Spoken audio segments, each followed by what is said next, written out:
our last prologue. Who would like to do it this week? I nominate Bear Spirit.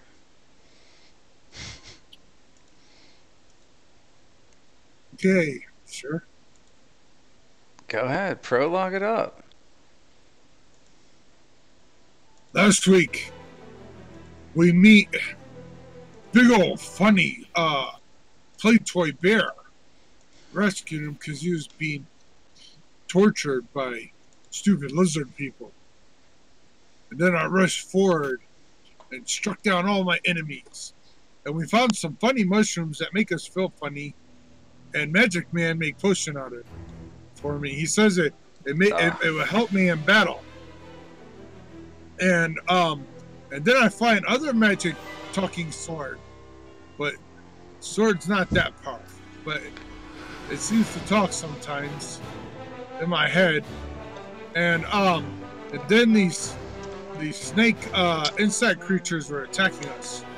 So I climbed up the side of this cliff and charged and struck them down. Well, everybody down there stood and watched me and eventually came up.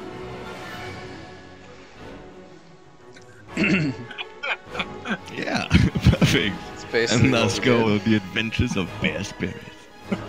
That's exactly what it is. That's how you do it. Yeah. He probably has his own comic one day. So, where are we? So we're in the forge, or we're in the glitter? What are the mines called? Did we ever? Are these caves or mines? The whole complex is known as Kundrukar, a fortress of Dogit the Black. And I'm just gonna give you the proper names for the parts of the dungeon. You came in through the mountain door. A part the dwarves built and fortified. Like where the garrison at the surface was living, and from where they were defending the deeper caves.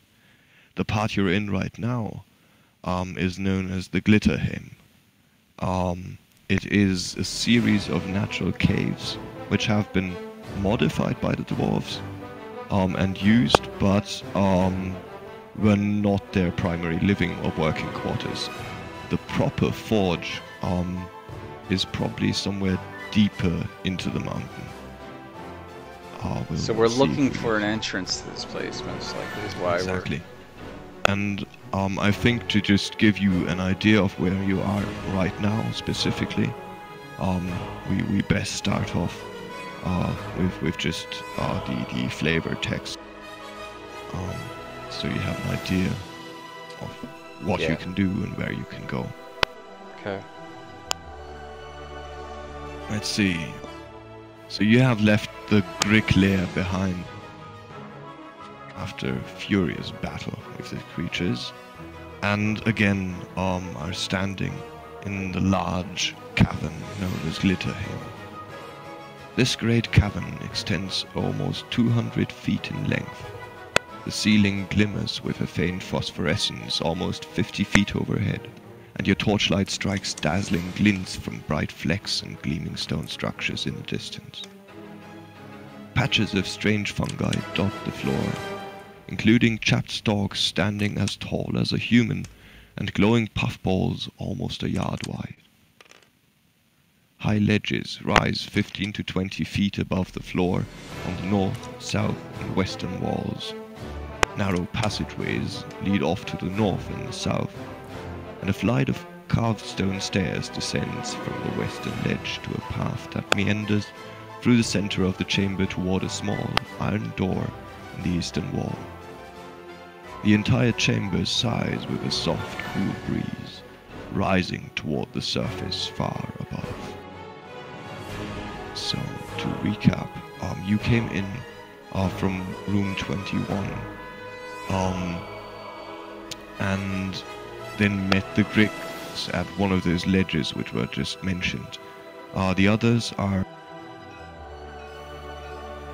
here and here.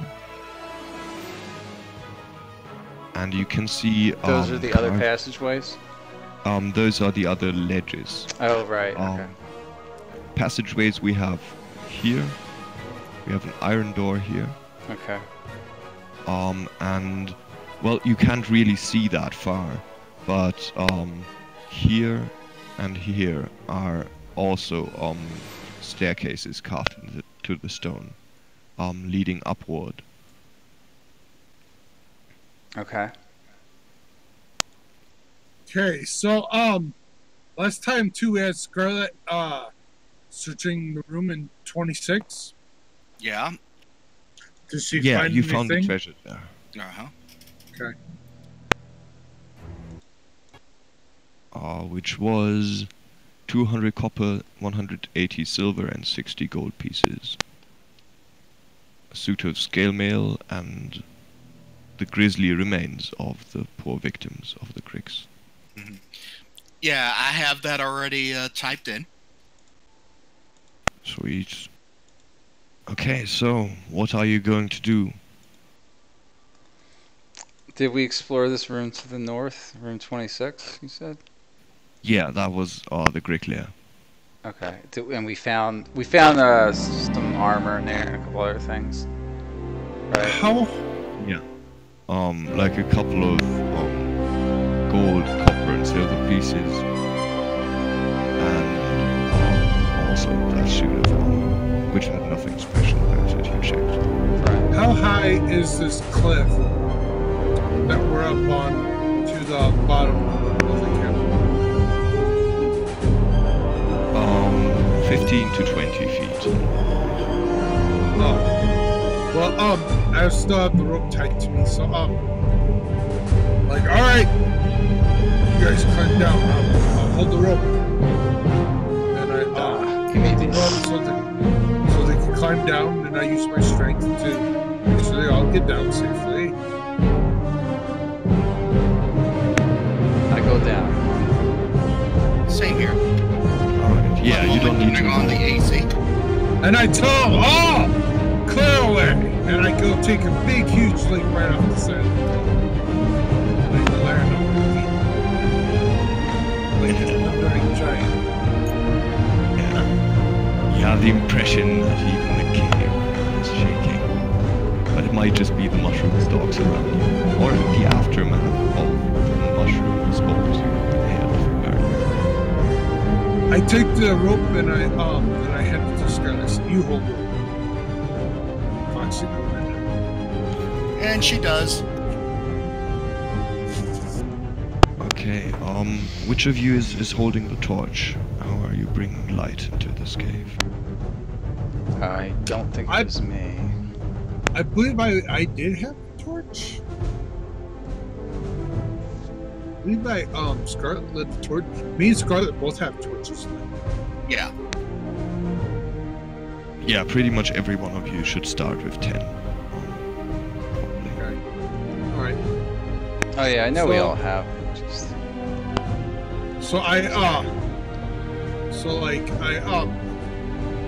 try to gently tap, push Magic Man on the shoulder, you know, just knocking him over, saying, Magic Man, where do we go next?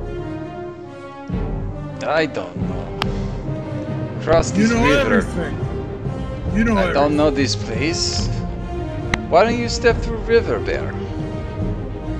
Alright. Take a step, go that way. I go through. Alright, yeah, you can just wade through. Look safe to me. Follow. Alright. Go that way, Bear. Follow that stream. I'm following the stream. Alright. Do I see any yeah. fish in the stream? No, it's too shallow for that. Maybe a few blind lizards, or what are they called? Crabs. There's crabs? Like not sea crabs. Just Let's just get pale. through to the door. Yeah. Bear's getting hungry. You come to the iron door. Eat something then. Don't make shouting. It is embedded Move along into to the door. wall. I come to the store. I say, "Hey, Fox woman, See if this door is safe to open. If not, I kick it. Alright, she does the investigation check.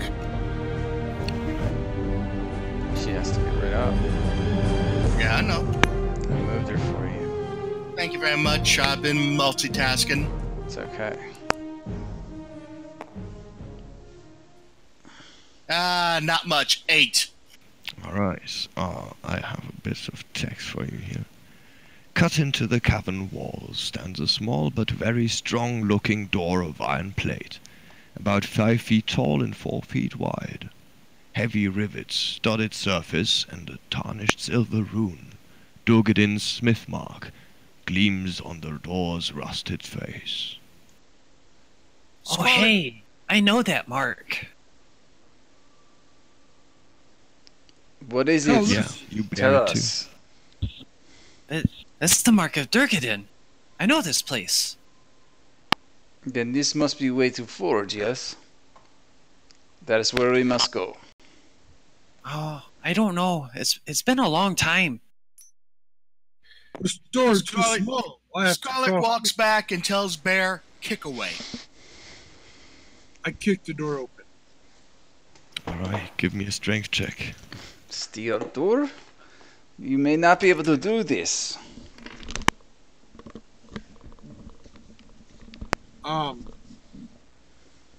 Anyone helping, or are you doing this alone? No, I let him do it himself. I did not help better. He flails around when he kicks. It's not safe to be near him.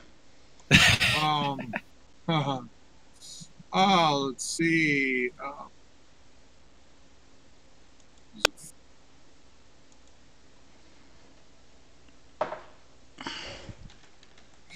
Would this be using athletics? No. This is not Strength. over a long time. This is just pure strength barreling into it.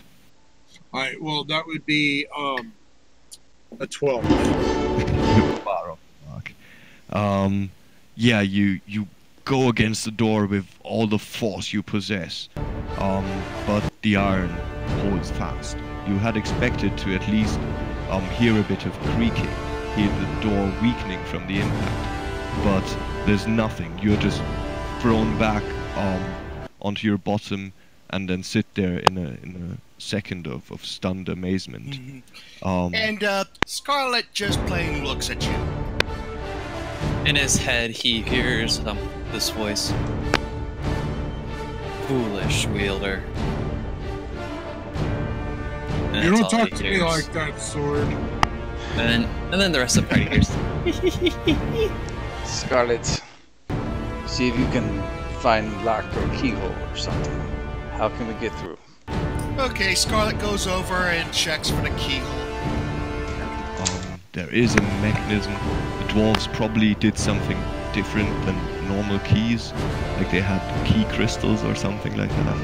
But yeah, you can identify it, and you think you might be able to get it to work. It's quite the intricate mechanism, though. So she'll probably need to use thieves' tools. Definitely. Okay. 6 plus.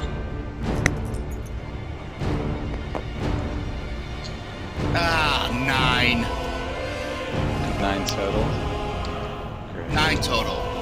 Yeah. High rolling tonight so far. You can identify the markings where these opening crystals would go, but or they're not crystals, they're like runes carved in stone. But that's pretty much all you can identify. This whole lock is made by a riddle master, and you have no clue how it works. Scarlet then turns to the others and says, "We need to find the right room. We must search Probably them. somewhere. Yeah, probably somewhere in this dungeon." Bear, let's go to the ridge south of here. Follow us. Again, Bear hears in his head, such a weak man has no right to me. Yeah, like for Apparently your Bear overall ignores you. fucking with Bear, Lore Keeper, please give me a falsehood check. Okay. Yeah, Bear's starting because Bear ain't talking to the sword, so Bear don't think this is magical sword like others, so thinks it might be. That would be a 7. Okay. Yeah, Bear, you can test your intelligence against that. Okay, I will. Because it's kind of the same. What about what? Wouldn't it be wisdom? Nah. This is like combination. Oh, natural 20, bitches. Yeah. It's just the same voice. You hear him laughing, like. Oh, you stupid magic sword! You're the one that's trying to trick. I'll take you, throw you in deep well. Don't worry. About. Once we find Forge, we will melt this thing down, and that will remake it into better sword for us. You have no idea. I have no idea what he's talking about. I'll I just hope you two get me better replacements so that I can get so I can take these swords from you. Stupid sword! I will tie you to a bunch of stones and drop you in the deepest well. So while you are bickering among yourselves, you are moving closer to this ledge. And you come close to stone steps, or do you want to go up? Sure, of course. In what order is the party marching? Are you moving silently? I'll move. Nope. I don't move silently. Scarlet tries to move silently as she could, in light of all of her party members, bickering and fussing and bitching. Okay, yeah, you can stick out ahead if you want. Yeah, she does. Nobody's bitching amongst each other except the stupid sword. That's so. Do we see anything up on the ledge? Can we see up there? Sword doesn't count as it's hard to make out, and it looks like there is a ledge up there. But they're pretty much right behind it. You can see stone wall.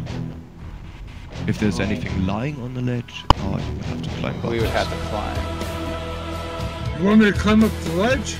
Yes, Bear. See if we can get any information that would be relevant to our search here. Fine. Foxwoman, give me rope. I tie the rope. She hands the rope to her. I tie the rope around my waist. These are my survival skills. And I climb up the stone wall. I would actually say this is athletics. Yeah, that would be athletics, yeah. Yeah, climbing is athletics. Yeah. Should be easy for you.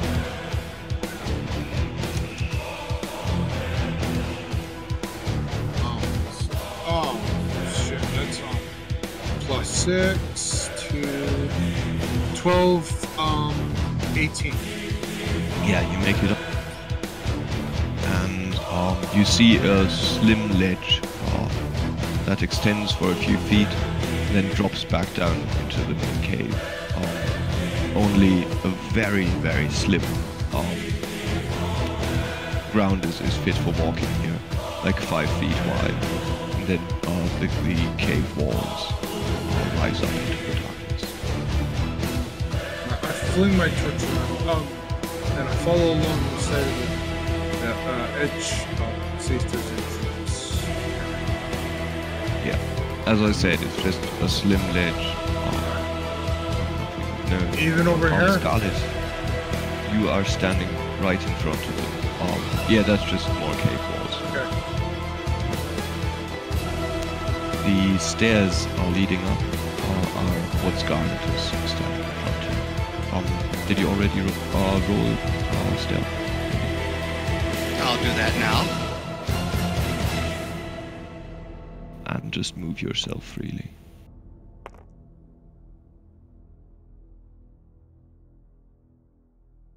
That one bumped on a die. I jump off the side of the edge again. I'll reroll 7 plus.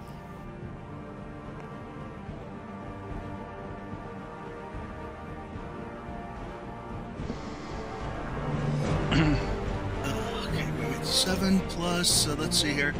10, 17. All right, not bad. Yeah, move yourself in and have a look around. You are coming to the long cavern. The thunderous roar of falling water fills this long, low chamber.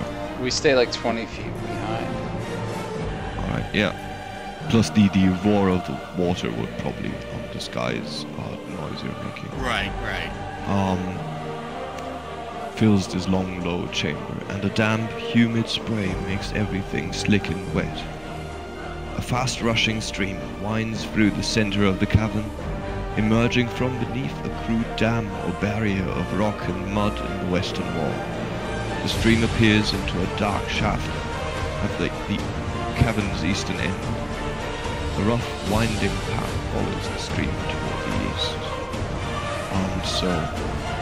Yeah, that is exactly the stream.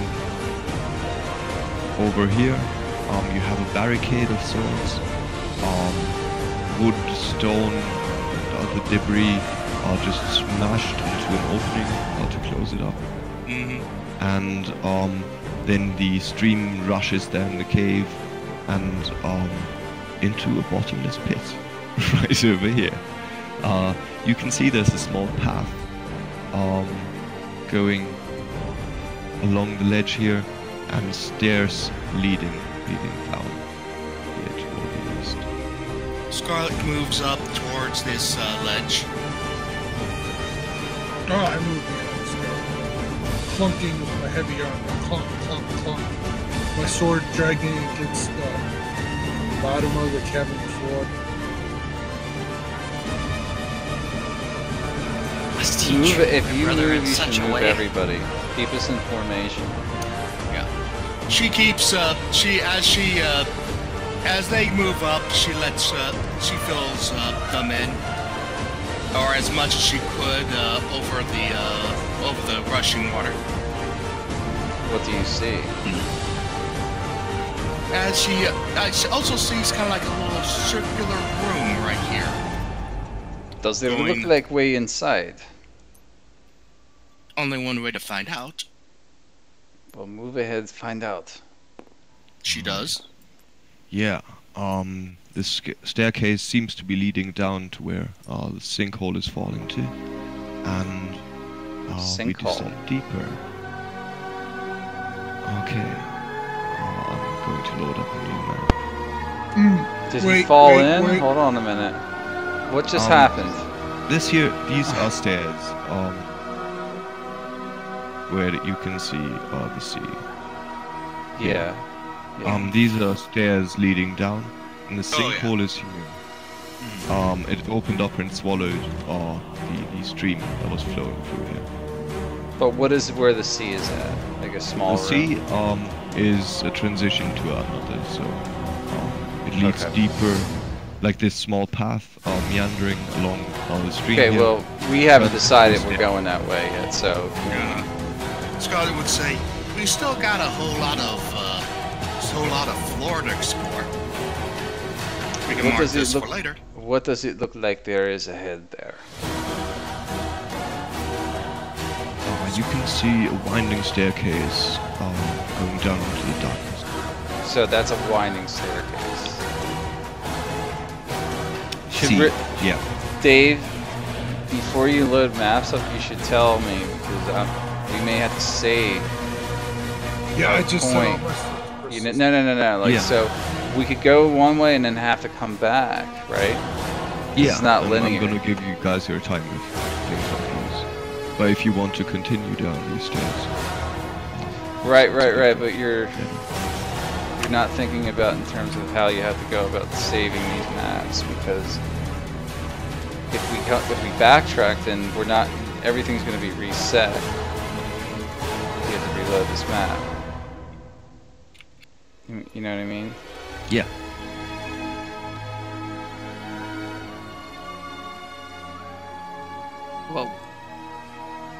Oh, I got a better one for you.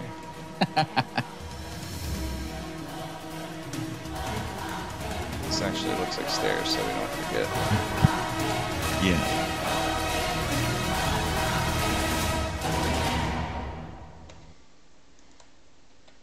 Just using it as a placeholder.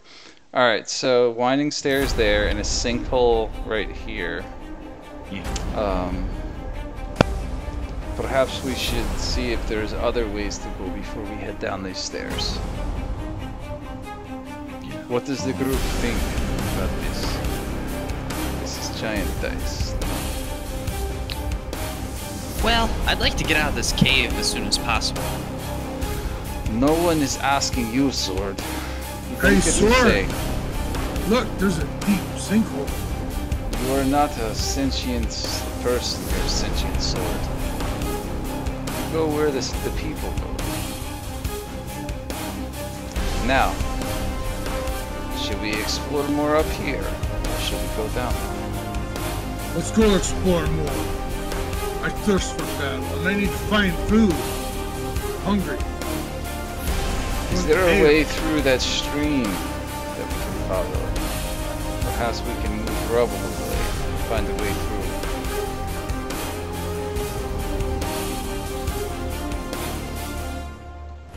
Talking to Scarlet. Oh, she kind of looks over and says, maybe there's a way around. Let's look for another passage. Fine.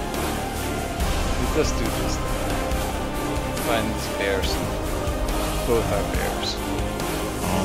Yeah, you're close to another set of stairs, leading up to that last ledge. Over here. Fang starts to fish in the river. Go hungry doing this. Just bashing those blind pale lizards that are crawling around there. Yep. Alright, I assume Scarlet is again sneaking upstairs. Yes. 29 this time. Alright.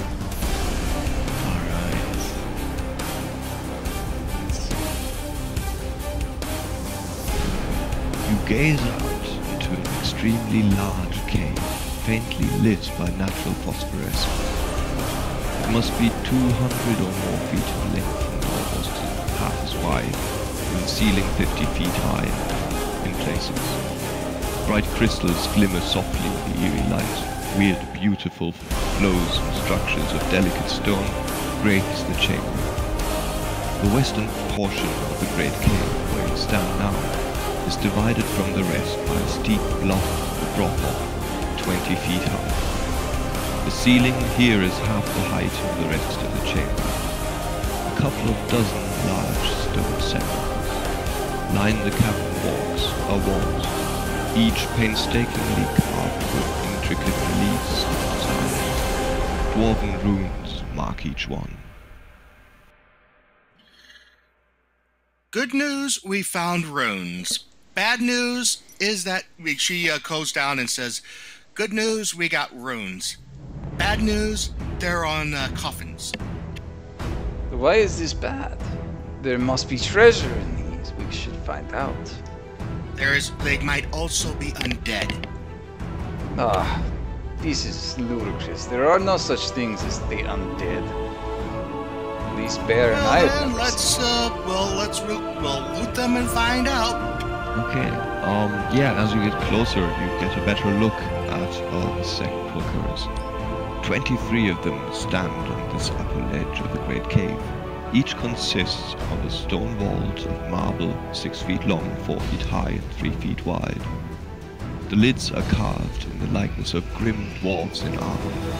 The dwarf runes proclaim the occupant's name and the names of his ancestors on the front of the tomb.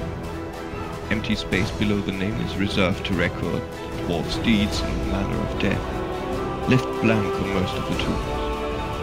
Finally, dire dwarf curses threaten doom and retribution on any who dare defile the honorable dead. Only 3 of the sepulchres appear to have been used. The tombs of Borgol the Old, Garin Orkdoom, and Numik the Unlucky. Each of these 3 lists a date of death and describes the dwarf's fate. Boggle died of old age, Garen in battle, and Numic was killed by molten iron in a foundry incident. Ouch. So Scarlet, you can did you read. mention to us anything about the riddle or anything like that, Dave? Didn't you say when Scarlet was looking at the door there was some kind of riddle? Yeah, like there was a riddle basically. Something to do with it. So, who informed us of all this that you just said? It's probably after we investigated it. Yeah. After Assume you that said Scarlet tells the other people what she knows. So The I one speak thing- Dwarvish. I can read all these. Do I understand what the runes are about? If you speak Dwarvish, yes, you can identify these. Okay, Like, so I only approach 3 of this them one. have been used. You know their names. The one thing Beard does respect, besides the Great Warrior battle, is also the dead, the sleeping dead of fallen soldiers and stuff. So he knows not to mess with this.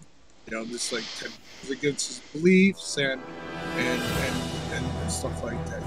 He doesn't want to mess with them. So which one am I standing in front of right now? Borgle the Old? Let me think. Doesn't matter. How would they? Yeah, they probably placed. They placed the first one, which is Numic the Old. Numic Lucky. I would say it's Borgle the Old, who died of old age. Lies here in the central position, looking out onto the Glitterheim. Lorekeeper, you can actually make a history roll, and yeah, why not? If you speak Dwarvish, you might know something about their culture. Gregory, you as well. Got 19.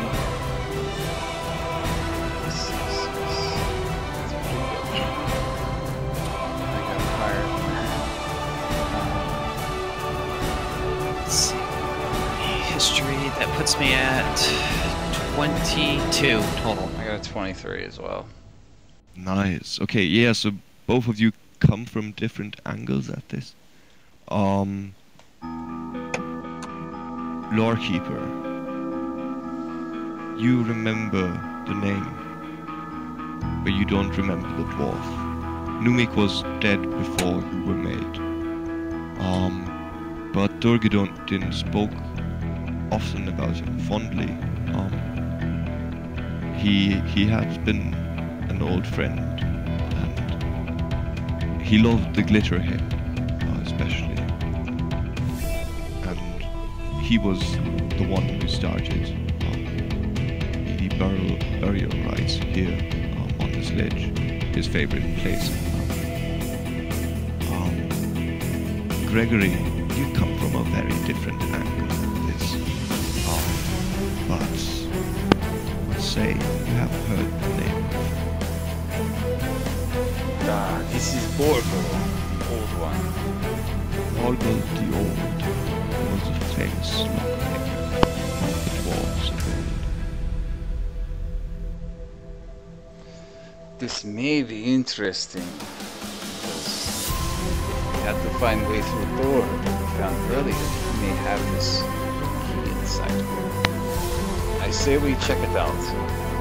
Otherwise, Hey, that's not a good idea. why not, Sword? I know this one. Durgadon spoke highly of him. And what does that have to do with our situation here? This was the first burial here. I don't know if we should open it. This was before everyone died. Back when they had the time to, well, place traps. Then we have Foxy think and see if there's traps here. Check this thing for traps, make sure we don't blow ourselves up. Scarlet does so. does the investigation check. Yeah.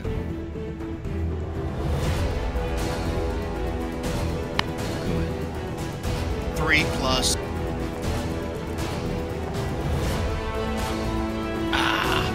8 total. Alright. Do you speak Dwarvish? No. Right, so yeah, you just have this maze of runes before you, and flitting about here and there, having a look for some kind of mechanism that might, yeah, lead to a trap going on.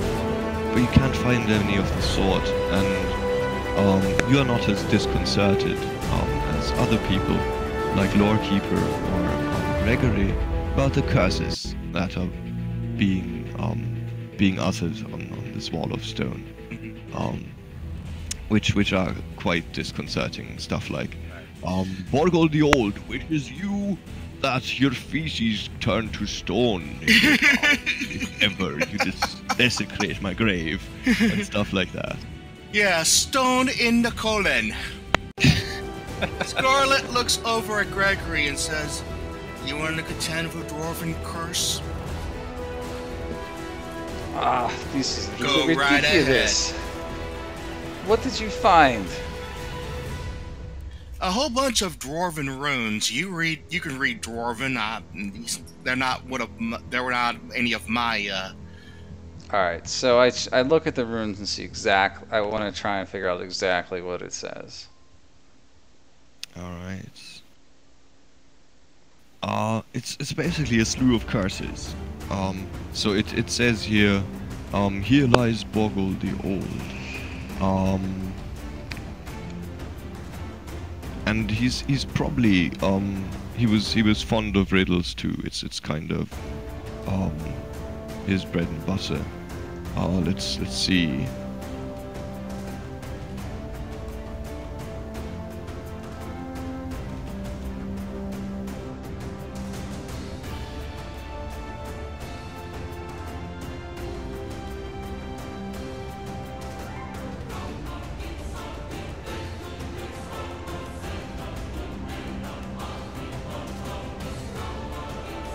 Yeah. Remember, man, or better, remember, dwarf, as you go by. As you are now, so once was I. As I am now, so you shall be. Prepare yourself and follow me. Seems like rubbish to me. That is kind of the dedication on the centerpiece, and around that you have like, here lies Borgol the Old. Be right back. From the Tooth of Time, and so on and so on. And any who open this grave shall know his curses and this bowel stuff and other unpleasant ways to die. This is very ominous to me. Perhaps it is cursed. Bear, why don't you open this thing for us? Yes, Jake, we may need to find what's inside here to get through the door. No. Jake, when you talk, do we all hear you, or is it usually just Gregory? Unless I specifically say it's in someone's head, it's the entire party. I'm feeling as if we're missing something rather obvious here. The sword was made here and has memories of being here. Does the sword know how to open the door? This sword is a fool. Right, sword? Yeah. You have no idea how to get down there, do you? My memories aren't what they used to be. I was in the dark so long. Start to forget when you're in the dark that long. And you pretty much only were up here in the Glitter Hymn for one battle. As in the Magic- Eternity of Darkness. As Magic Man tells Bear, when the bear shakes his head with the huge no. We do not touch the dead. We let them Bear? lie and rest. Yes. Or they Yes, can come baby. back to the realm. Yeah. I'm back. He believes greatly in not disturbing the dead at all. Yeah. Why are think you one of the afraid of places- these things, Bear? That's part of a tribal thing, is not to mess with dead. Don't be coward. You're not No. afraid of anything. Their spirit, please give me a will save. I think it's time for Bodok's curse to take it effect. He didn't touch it though. I'm still trying to convince him to touch it. Oh no, this is not the magic of the sarcophagus. Oh, this is what the dying orc witch said. I will say that would be wisdom. Perfect. Let's see, my save is a 2 wisdom. I rolled a 12, 14. Alright. For a moment, you are overcome with senseless fear. A quick few seconds of the world going dark around you, and you can hear her voice again as she's spitting her last lifeblood.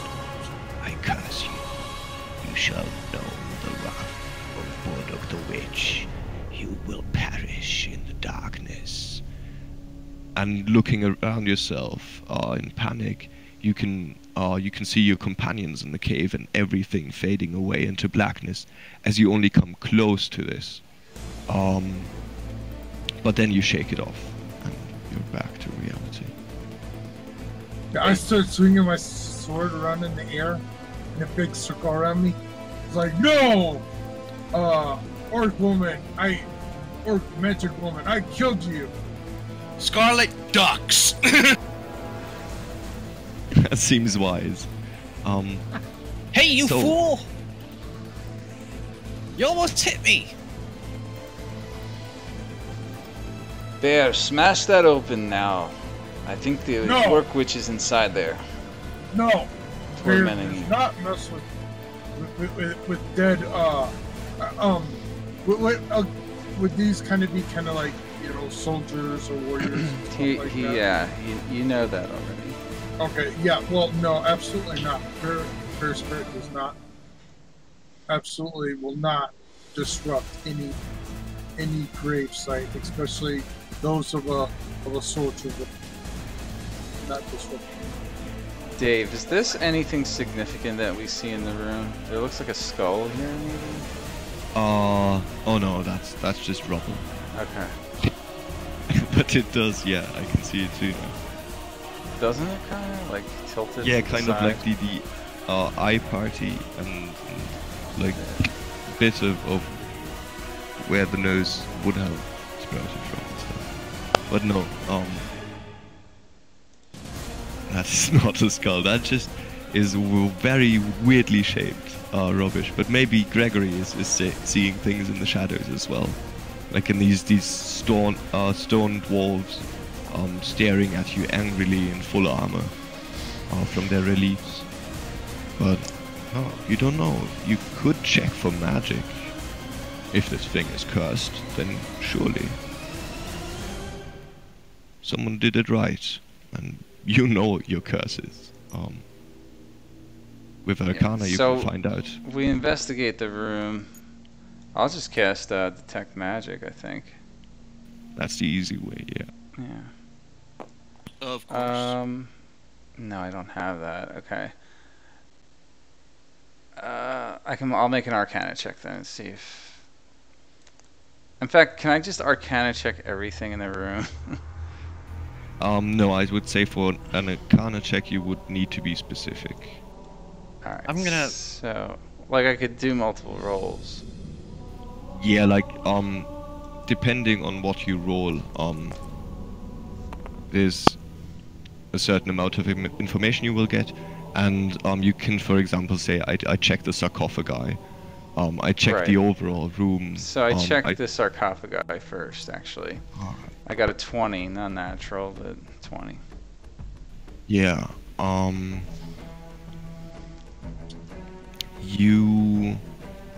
You find the other sarcophagi. That means those of Numik the Unlucky and Garen Orkdoom, pretty much in the same manner as the one of Borgol was. You can see their dedication, like some kind of saying. For Garen Orkdoom, for example, it's just to battle. And Numik the Unlucky,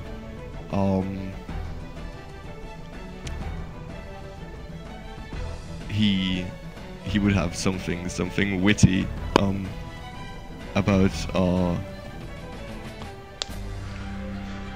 yeah, kind of a cynical comment on his own bad luck. And again, these curses.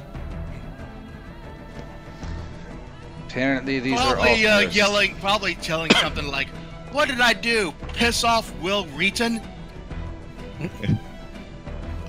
But as far as you can discern, comparing the empty sarcophagi to those that have dwarves in them, you do not think after closing they have been cursed with magic. This is simply a thing of stupid people believing stupid things and not knowing how a real curse must be wrought. Bear, come here. No, Bear does not. I detected my magic. These are not cursed. You are only one strong enough to lift this. Bear does not mess with the spirits of the undead.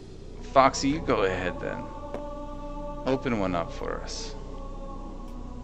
Oh yeah, always. I have spells to work on here. While you do this, yes. Scarlet takes. I'm gonna say. Let's see here. This is not so much about opening a lock or anything. This is about if you can get the thing open, which is strength. This is strength. I knew it was going to be about that. Sarcophaguses are always heavy. Yeah, it's like a stone lid with this relief of a dwarf in full armor, and like the armor is stone as anything else, but it weighs. I'll help her. I'll help her. Yeah, well, she says she'll decide. Well, she said it says the curse might be for disturbing the undead. Nobody not said cursed. anything I know looking this now. At the undead. Hey, If nothing else, I can shut it back down. hey, why don't I give it a try? Fine, you try it. And I kind of whip out from in my sheath and wedge myself between the lid and the rest of the sarcophagi. And That's something I would have done. attempt to force it open. Okay, And I are you two assist- helping or are you? I'll help with the sword. Yeah, I was helping actually. So we can. So advantage. Yeah, he has advantage. So. Oh, well, I got crap rolls. That's gonna be 15 total. Alright. Nope. That is not enough. Looks like Bear Spirit will have to help after all. Nope. Bear. Not. We must get inside these sarcophagus. We will leave them alone, I promise. Just take whatever we need to get to the new level. We must find Forge, and I think the key is within one of these. You must convince me that the spirits alone in peace. Bear, do I not have magic? Yes or no? No. Do I But not have magic? We don't want to upset the spirits of the dead. Listen to me, foolish bear. My magic is irrefutable. I know you don't know that word, but trust me, it means it always works. So, I did magic, and I know these are not cursed. So it is safe to open, yes? No, because we're messing with the spirits. We will make sure that they are taken good care of. We will put the lid back on when we are done, if that makes you happy. It's against my tribal beliefs. The spirits. Ah, fine. I guess we rot in here forever, or go home. Foxy, come on, let's go look around some more. Going home sounds good to me. Yes. Let's go. Alright. She pushes up ahead. So you're moving back to the high cave you came in. It looks like it wraps around a little bit, doesn't it? Yeah. There you can see a low overhang through which the water flows. Is everybody coming? Verbal. Your bear here.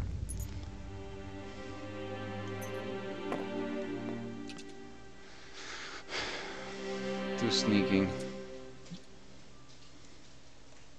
Another stealth check.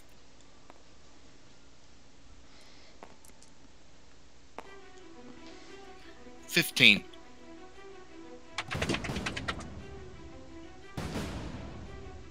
Alright, yeah. Silently you move into the room. There is the way up. The way to the cave where the troglodytes were torturing poor Fang. And the low overhang to the south. I forget. What was B? That is the orc tunnel. The orcs did not come in through the mountain door, which was too heavily fortified. So they dug a tunnel into the mountainside, and this is where they broke into the glitter hill. Okay.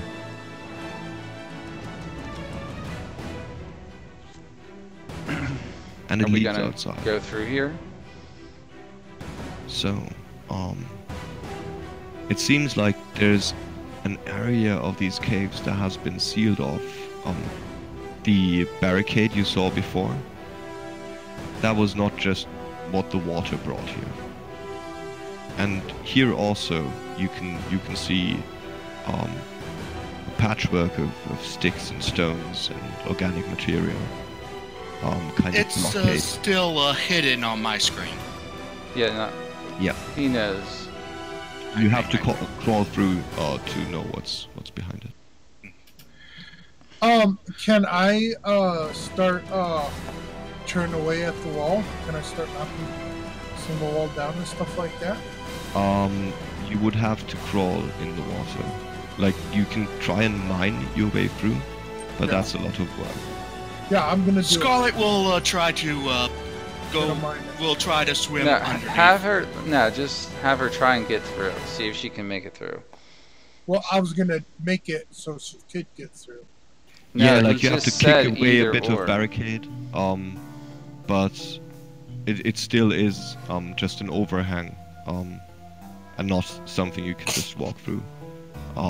But yeah, with Bear's help, you could get through.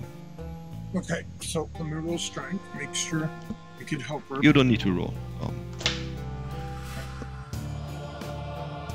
It's just you have to clear a bit of it away with your strength. Yeah. Okay, so Scarlet, you're going through. Yes, I am.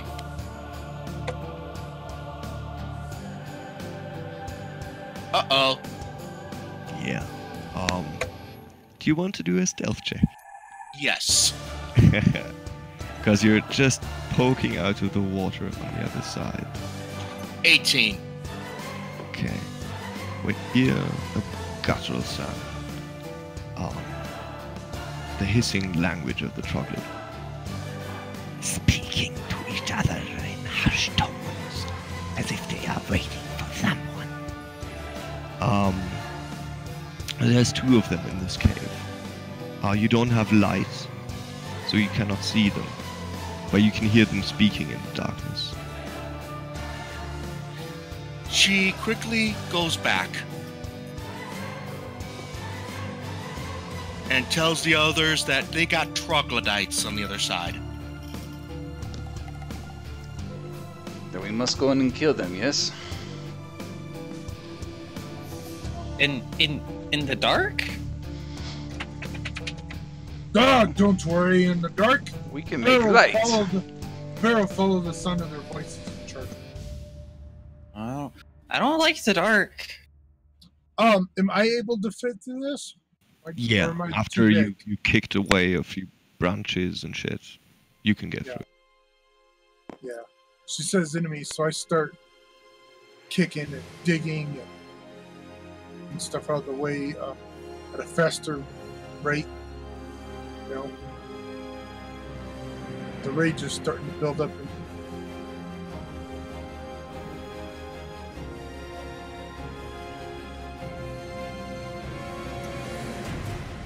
So, And yeah, what are you doing? I'm gonna go first.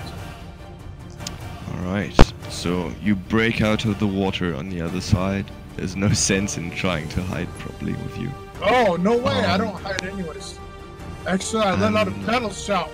Rawr! Yeah, the troglodytes are... They did not expect you, but they are standing watch. So let's roll up initiative.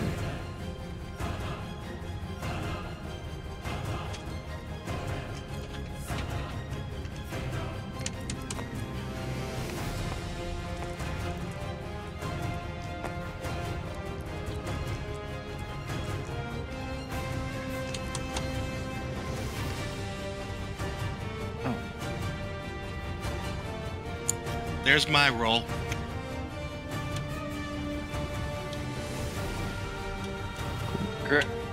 Gregor, you have +2 on your initiative roll. What, additionally? Yeah, on top of whatever you have, you get +2 from me. That's Really? like the most overpowered fucking weapon. Then I have an 18.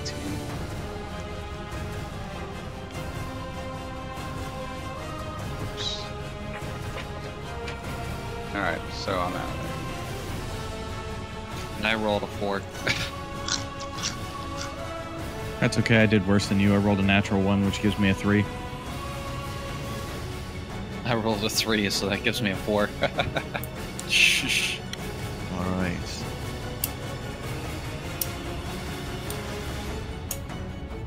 Yeah, so... You can probably hear something from the other side, or you're expecting trouble to start. So Gregory... Run up. Yeah, it would say half movement speed to get through. Yeah, I'm just stopping right here as long as I have line of sight. Oh, you can see through. As I said, it's an overhang, and what room you have to move through it is underwater. So I have to get underneath. Can I Yeah, get to exactly. here? Yeah. it says How so. much further can I get? Because Um, it's about... 5, I was here. 5, 10, 10, 15, 15. 20. 25. That's probably as far as I can get. I know I can't get to melee range. Yeah, I'd say you have about 5 feet more.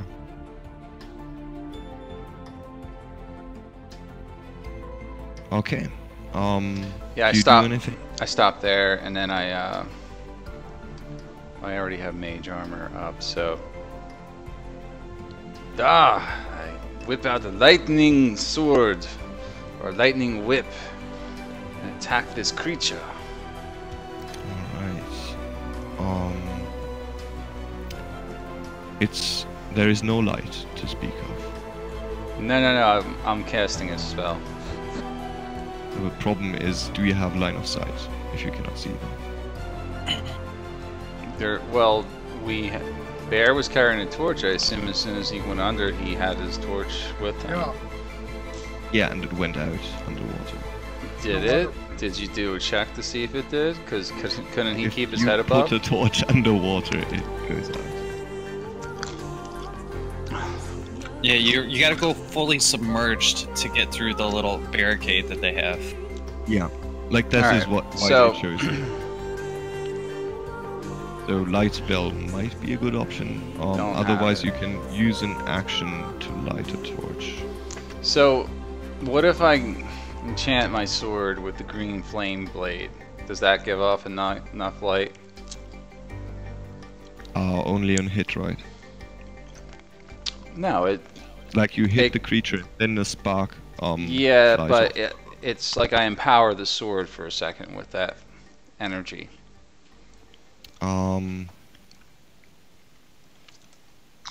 If you No, cast the spell, it will produce a 5-foot circle. How of long light does it take to light a one round. torch? An action. One action. Full action. And that's actually too quick, but I think it sits in the rules. Like that. If it's not, then correct me. All right, then I'd cast lightning lure to give off enough light, and I swing it in a general direction ahead of me. If it's a save spell, it doesn't matter. Yeah. So I think it is. I thought lightning lure was an attack. Then I'll give you disadvantage. It's attack and the save. Yeah, it's two parts. So Attack to hit, save if you're pulled. No, the target must succeed on a strength saving throw or be fooled. So I lure him in with it. So I just kind of it goes out in his general direction. And all right, yeah. in front of me. Whip wildly into the darkness. He rolled a 19 for the save. Oh, So okay. he probably dodges out of the way. But for a moment, you see the cave illuminated. Right, and I see where they're positioned for a moment. Yeah. Mm-hmm. Did I see the same? Yeah, you did. Yeah, you will. Okay. You will still be attacking in the dark, but That's you fine. now know where they are. Don't worry, guys. I'll fix them up eventually. All right. Next up is 15. Oh no, Scarlet. That's it. Yeah. Bear Warrior. Yeah. Yeah. Okay. So let me just do that with that. I seen it, and I run over there, and I smash him with my new magical longsword. All right. Yeah. Let's see. 7 Disadvantage 8 again. plus 5. Right.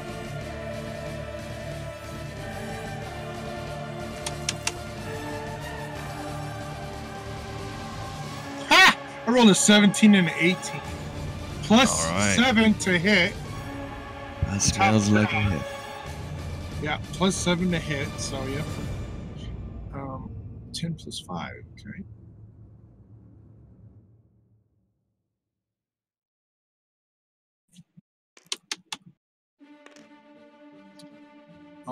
Let's see, that would be 11 points of damage. All right. You hear a hissing screech in the darkness, and the sound of your blade meeting flesh and scales. The troglodyte is wounded, but it is still hissing. That just makes me zone in and know where he's at now. For sure. And he knows where you are. He's... And I let out a big roar. Roar! You shall all perish by my blade. Nice. Cool. Yeah, he's next in line, and he meets your furious charge. With a fury of his own. Less screaming, more hissing, but he tries to wound you.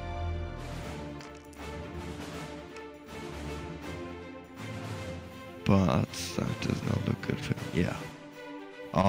You probably knock his weapon out of his hand, throw him back against the wall with your blow, and he's just clawing and biting at you helplessly, not being able to hit you.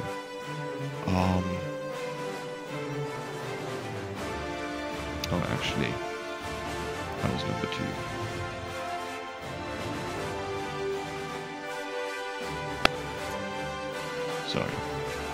Sorry. 2 comes from the side.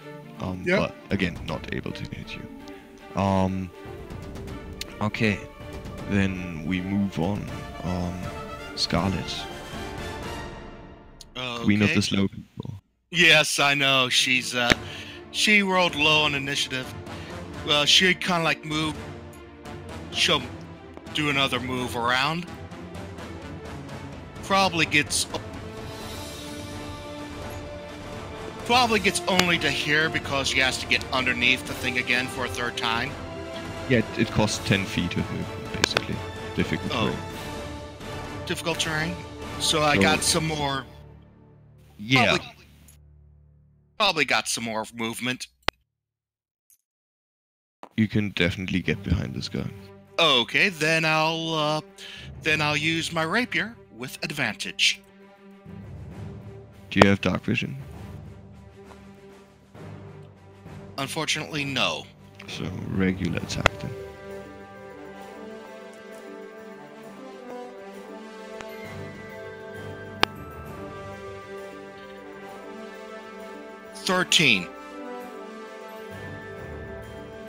does hit. All right.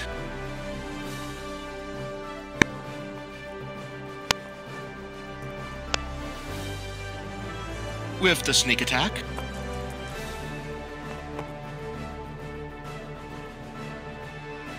$18 points of damage. All right. Yeah. You kill him in the dark. What happens? Is it by design or is it pure coincidence? Coincidence, because she's flying blind. All she does is follow her nose. That is a kind of skill. Yeah. One troglodyte stops hissing. And that will be my turn.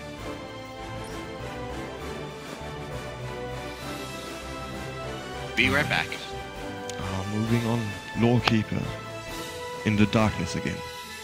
Yeah, Lorekeeper refuses to leave his sheath. He is in the darkness and he is just shaking in his sheath. I taught Lord Keeper to come out. It's like, oh, what's the matter? Little Lord Keeper scared. You can't. It's not your turn. Yeah, you don't know he's I not use a out. pre-accent. You don't know. You don't know. You have no idea. It's happening like so fast. You have no idea what's happening unless he says something. Like you cannot see him, and you cannot see anything. You just have claws in your face. Someone coming at you from the side, being killed off by Scarlet, and all of this. Pitch black. Lorekeeper he holds his action for whatever for an attack if something gets within range and he's not being wielded. All right, yeah. If the lights come back on. Yep, if the lights come back on. Cool, Furble. Let's just have Fang act at your initiative. As well. Okay. He will probably not fit through though. That's okay. He was fishing down the stream. He's distracted at the moment. But Furble's going to move up and cast Fairy Fire. The Troglodyte will need to make a dexterity save. Alright. DC is 13.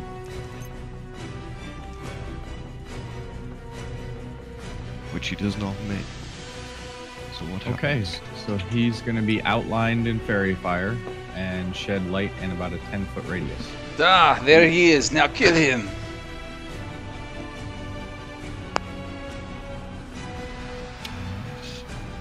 And that is where the Troglodyte reacts. Blinded by the sudden light, he throws himself at Bear Spirit in a futile attempt to wound him. Back. But with the sudden burst of light distracting him, he just claws and bites helplessly against your armor. As a new round begins. Now anyone attacking him gets advantage.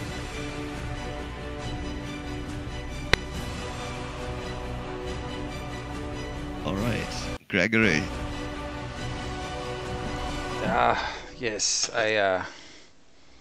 I've cast a firebolt at this creature. With advantage, yes. Yeah. Is it still advantage, like, because it's fairy fire, right? It doesn't matter how dark the room is. He's like lit up he's like really outlined. Yeah. Any attacker that can see gets advantage. Right. That's what I thought.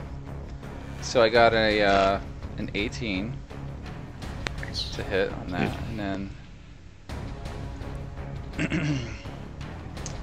1d10, right? 2 fire damage. Woohoo. Which I is hate enough though. first tier cantrips. Oh, fine. It drops him though. Yeah. Yeah, he didn't even get to Bear and was just flung aside by a bolt of magic fire. Yeah. Alright, you have conquered 2 troglodyte warriors. I sent it down his throat, by the way. That's where I hit him. Oh. Yeah. Spoiling his last hiss. Yeah. No curses from this one. Silence, fool. There, take that. I'm gonna let it torch. So while they're doing that, do I think that this opening could be widened enough to allow Fang through? Couldn't he just bust his way through? Probably, yeah, but you would presume the barricade on the other side gives you better entry for him. Oh, the rubble that was over. Yeah, like this was a close call for Bear Spirit, but over here where the stream comes back out of the stone wall, there was another barricade made in the same makeshift manner, and if that is taken away, it might be wide enough for Fang to fit through. Okay, and while this is all going on, Fang was fishing in the stream and kind of wanders into this area off to the side, just fishing. Now, the way that I would interpret this, and feel free to ad-lib or whatever, but he would kind of wander in there, fishing as he goes, and then when he gets bored, he's going to come back out. So unless he's attacked, we won't know what's in there. Yeah, and he can't get in very far anyway. Okay. That was the passage where Scarlet got stuck. Oh, okay. All right. I'm sorry. Be right back.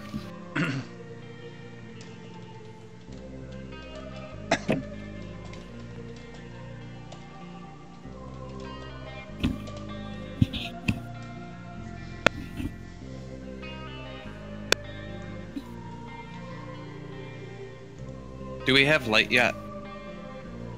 Yeah, I just made a torch. I lit a torch. Okay.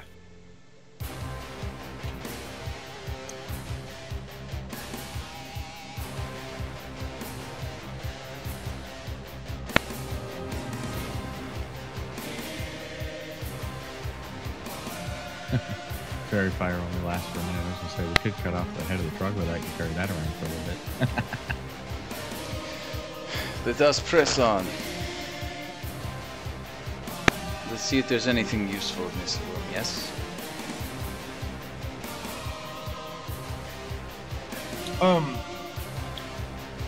Search the troglodyte's body.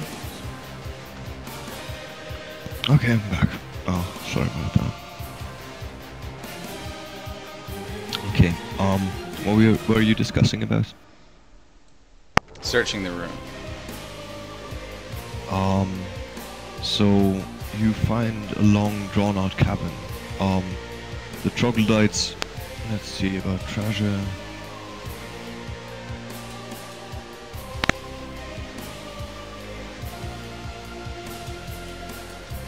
For 17.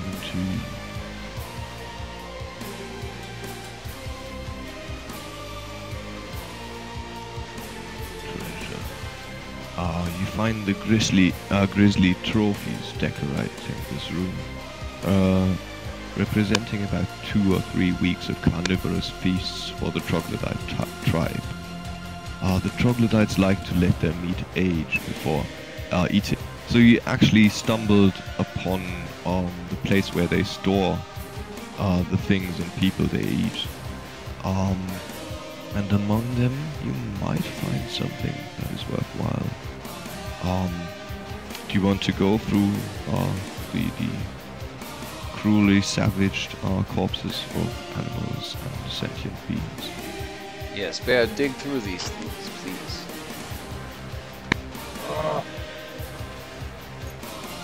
You might find something you would like to eat in here. Just say. No. Bear likes to eat his meat fresh. Freshly caught or killed. They look pretty fresh to me.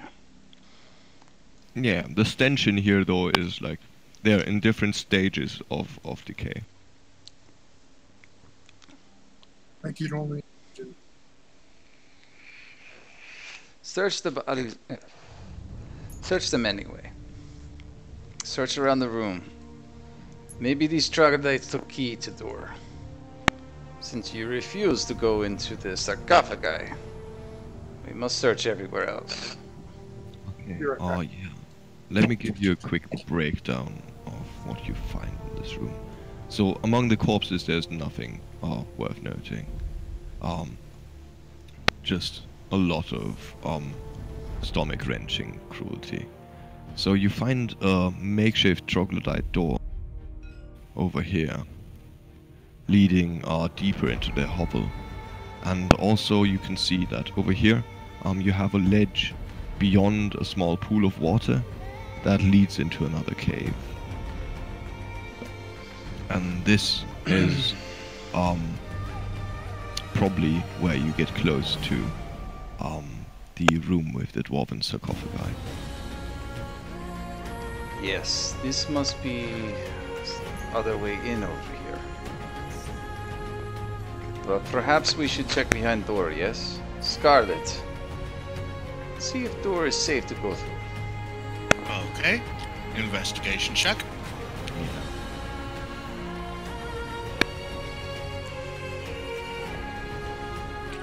Oh, this one has promise. 19. Cool. No, you do not think the troglodytes would be able to make any trap that would stop you. And the only problem here is that this makeshift door has been pushed into place. So a feat of strength is needed to clear the way. Bear! Yes, right? Everybody's saying my name. I know my name is Bear. Everybody keeps calling Bear. What the heck? Bash door down now. Come on, we must move. I run through and pull out my great sword and start hacking this door apart. And such, yeah. Cool. Strength.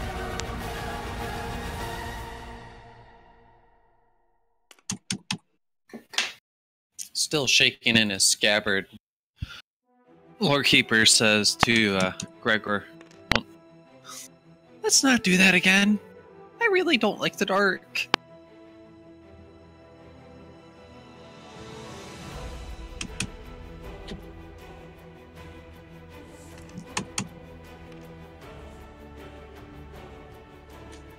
So, what did you get, Vince? 19 plus 4 for strength, right? Yeah. That would be 23. Okay, yeah, which is way enough. Door goes flying inward and opens the view into the next room. Okay. The Troglodyte Warren. The passage opens into a long, low cavern that quickly breaks up into narrow, twisting passages, leaving off into the darkness. The ceiling is only about 5 feet in height, and numerous rock columns meet the stone overhead. The air is thick with troglodyte stench, and the floor of this cavern is littered with refuse from the monster's meals and gnawed bones of dubious origin. Oh, Bear's not going in there. And something scrapes and hisses in the darkness, and you hear the soft padding of scaly feet on rock. Bear, why are you so paranoid about everything now? Bear like 9-10 feet tall. Ken, I'd have to crawl. And it's full of lizard man poop. And full of lizard men, from the sound of it. Since you made it on the first try, you have one turn, and then we begin. Glorious battle. Okay. Yes. So roll up initiative. Right. So here's the question, Dave. So, Yeah. Since my height and body precedes the requirement to even go in there, which 20, which precedes to even go in there. How would I take it? Would I have a disadvantage for fighting like on my knees? How tall are you?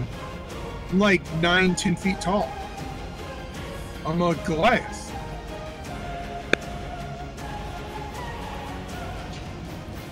Yeah, that is disadvantage. Since the ceiling is only about 5 feet in height, Yeah. everyone except for Ferber will. And probably not the troglodytes. They are used to this. Or actually, Alright. no, it's 5 feet. Can so we see into you the can't room fight like at this point? Like, can we see where they're coming from, like where they're standing? You can see room number 18 from the door. Okay, so but right there we can't see where they're standing or anything. They're like around corners, in other words. There is no one in this room directly, unless they're Okay. invisible. Okay. But yeah, there's these passages leading off, and they seem to be lurking around there. Okay. Okay. All right.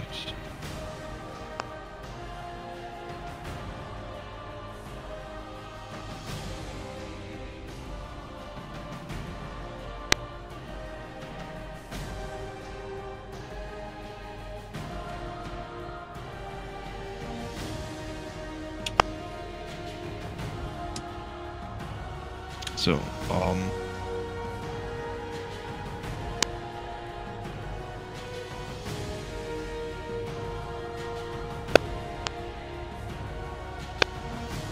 what did everyone roll, Gregory? I already had it in there, but Cool. I had a 23. Someone changed my it, though. initiative's on the screen. Why is it showing my name as 6 here. I don't know why mine's showing up as a I didn't even type That's 11. me. No, but it says I typed 11 twice. I know, but I typed it once and it showed your name. I typed it again. That's weird. Okay, so 23. Yeah, I had a 23. Alright. Nice. Did you even get that?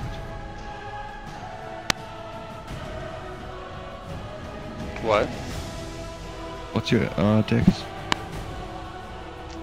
What is my dex? Oh, you have +2 from Lawkeeper. I have +2 and then another +2 from him, so apparently.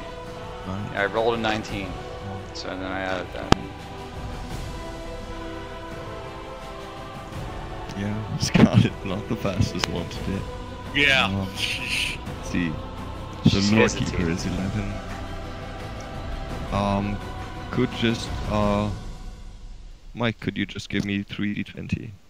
3d20? Yeah. I'm just gonna have them act on group initiative to keep things simple. So I got a 10, 17, and an 8.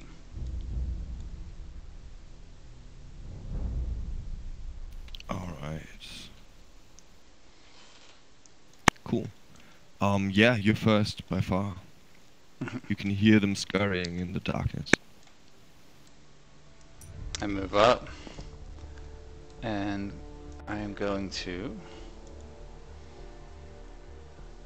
cast web into the room, Cool. centering it somewhere.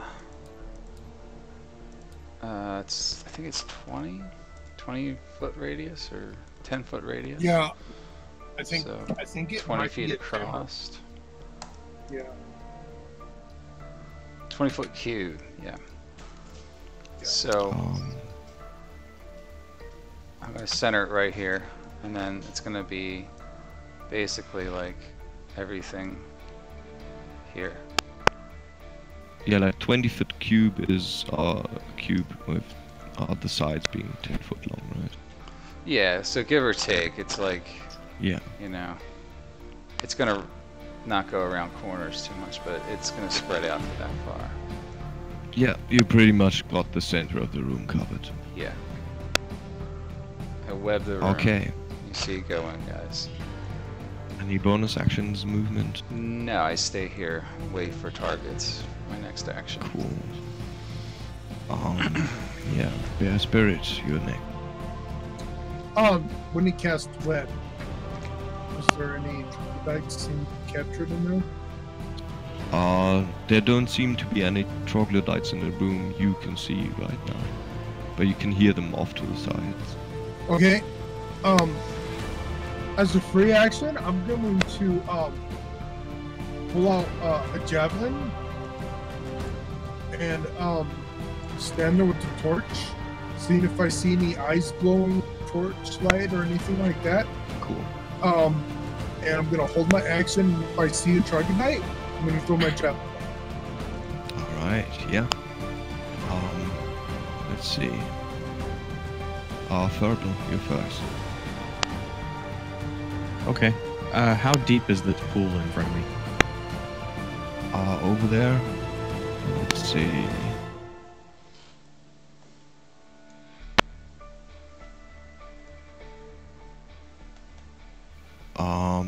It doesn't say. It's probably only a few feet.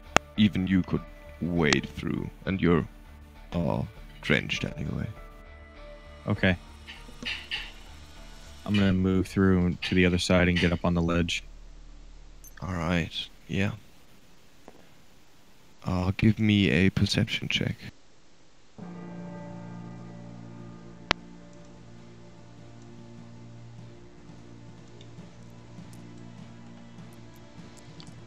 I do not see that little person. Where the heck did he go? Non-natural 20. Right. Somewhere ahead in the darkness, you can hear something hissing, scraping of scales over stone, as a creature more massive than a troglodyte, it seems, is moving about in the cavern to the right. So somewhere down there. Okay. I do have dark vision, so I should be able to see 60 feet in front of me. Can I see the creature? You can see about 20 feet ahead. And then the passage veers off to the right. So the creature is blocked from your sight. Okay. I will hold my action at this point, but if I see something, let me know, and then I may react to that depending. Yeah. Holding action, you got to declare what you're going to do. Oh, well, I'm preparing the entangle spell. Cool. Okay. Makes sense. Okay. Then next up, we have the troglodyte warriors. They come running into the 10, 20, 30. One appears in the dark. Another one close behind. Do you have line of sight? Bear? Not Nope. really, right? No, not really. Nope. But the next one steps right into the webbing. Deck save, right? Yeah. DC 14.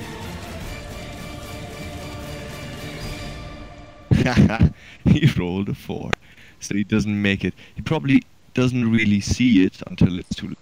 So he crawls in at astonishing speed, and then just gets stuck in the webbing, gets caught on the floor, and sits there right in front of you, Bear Spirit. Okay. Let's see. It's 5, 10, 15, 20.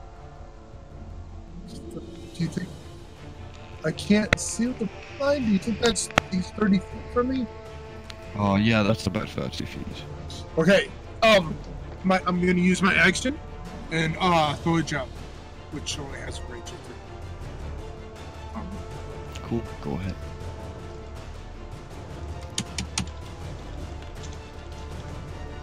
Natural 20. Boom! Yeah. Boom, bitches. Go ahead. Slaughter this creature. Okay, that's 1d6 plus 4. That's 2d6.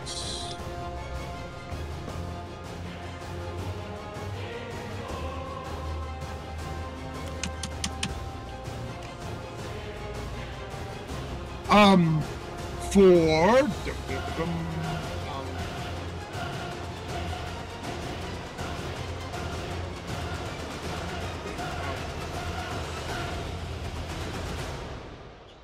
you only double the dice, not the damage plus, right? Just the dice, yeah. Okay, I'm just making sure. Okay, so that would be 7 plus 4, 11 points of damage. Alright, yeah, he gets stuck with your javelin, but still breathes. Yep, I streak him with my javelin. And I let out a roar. Come out here and face it. Okay, That's and my another action. one comes crawling. Let's see about that save.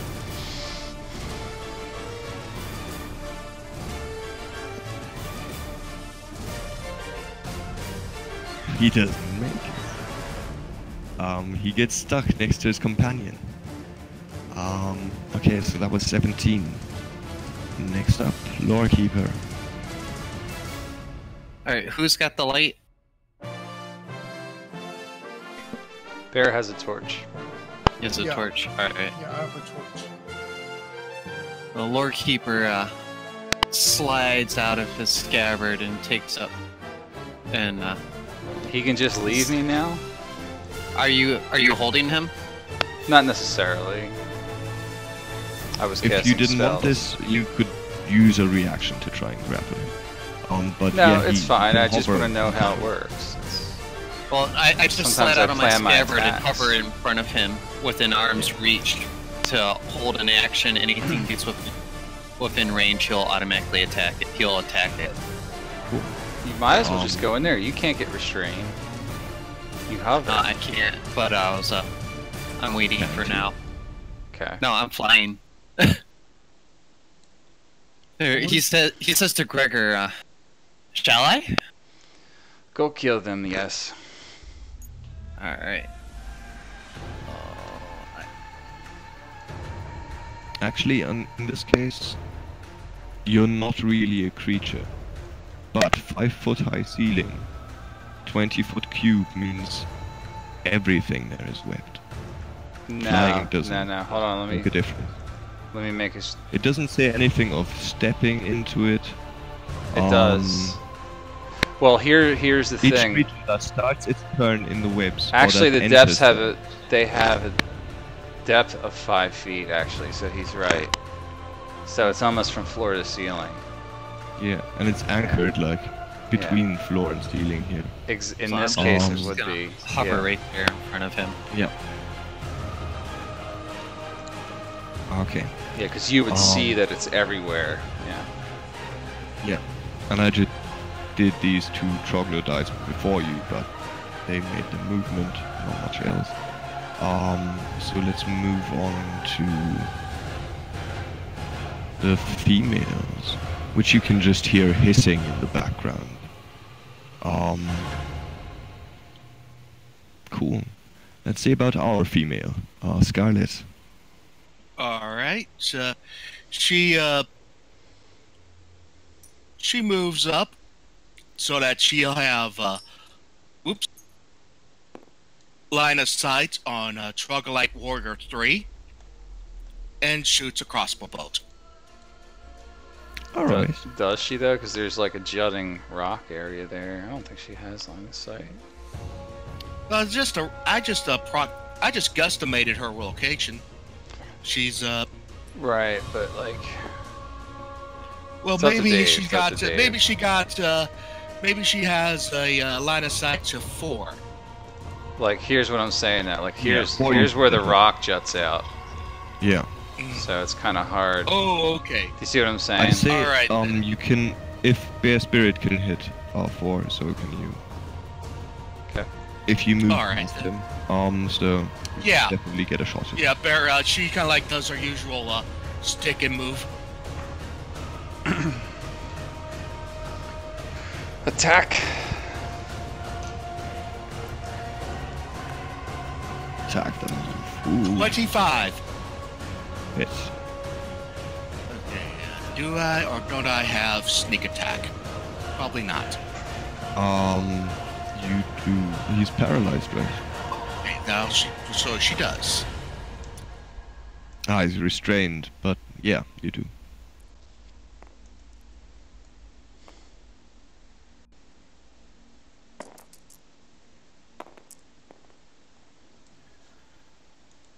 $12 points of damage. Which is way overkill. She then ducks back. Arrow from the shadows. She doesn't even follow the arrow to doesn't even doesn't even watch the error go make the connection. She's just plain turns around, walks back into cover, and that's her turn. Cool. Alright, moving on. A little fire and forget. Gregory, your turn again. Okay, so she just killed number 4. Alright. So I can't see any but the ones in the far back, right? Yeah, you can. Can I see that far back? Actually, you cannot. That's more than 30 feet. I hold my action for a firebolt. If any of them come through the webbing, I'm going to shoot at them. Cool. Alright, Bear Spirit. As a free action, I pull out another javelin and hold it for. I know I hear a troglodyte coming. I'm holding the torch up, so if I see any more little beady eyes in about 20 or 30 feet distance, 30 feet distance, me glowing, I'm gonna put a javelin. Yeah, maybe you can get him all caught up in there and then set it on fire. Alright, so next up, Furball. Okay, guess I'm gonna sneak my way up to try and increase my field of view to see what's in that room. Alright, give me a stealth check, and that is your action then. Yes.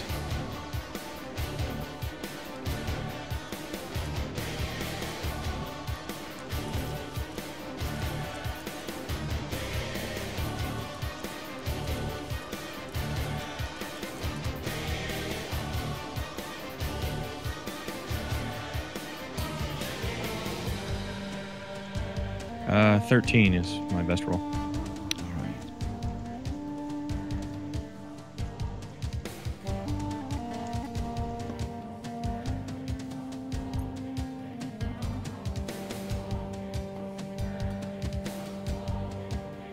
Mike, would you give me a d20 real quick?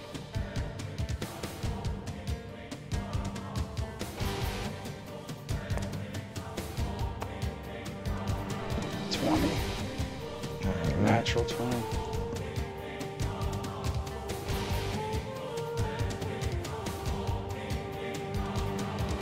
So this is what you see. Why is he going over there? He's by himself. Well, I wanted to see if I could work my way around. I thought the rooms might connect. Let's see. Yeah. The lizard live. A swift stream passes over a steep slab of bedrock before this cave entrance. The cave beyond is perhaps 40 feet wide and 20 deep, with an uneven ceiling about 10 feet high. In the southern end of the room, a large white-scaled lizard hisses and snaps, but you can see that a sturdy chain on its hind leg tethers it in place. The agitated creature twists in frustration. On the south wall, about 10 feet from the lizard's reach, lie a couple of iron chests. So chest. Wait a second. Yeah. Behind the lizard. Okay, I'll use the rest of my movement to start moving back since I can't get through.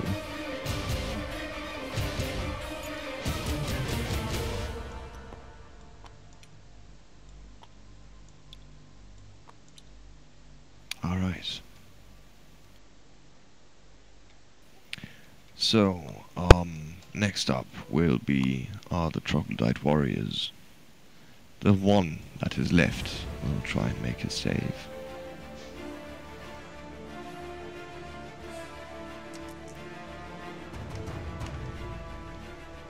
Which one's Natural saving? 20. Number 3 comes breaking through We fire. the webbing. We both As soon fire. as it comes Yeah. through, unleash hell. Absolutely. Yep, we both launch. Go ahead. I know I hit. I got a 21. Oh, does 8 fire damage. Does a 16 hit? Yeah. Okay. And that would be 10 points of damage. Cool. He's taken 18. Yep. 10 piercing, 8 fire. Yes. And that is more than enough to kill. All that reaches you is a shattered wreck of a troglodyte. Okay. So that's 17 for us. Next up, Lorekeeper. Who's holding his position in front of Gregor. He'll attack the first thing that comes within range unless he's grabbed by Gregor and used as a weapon.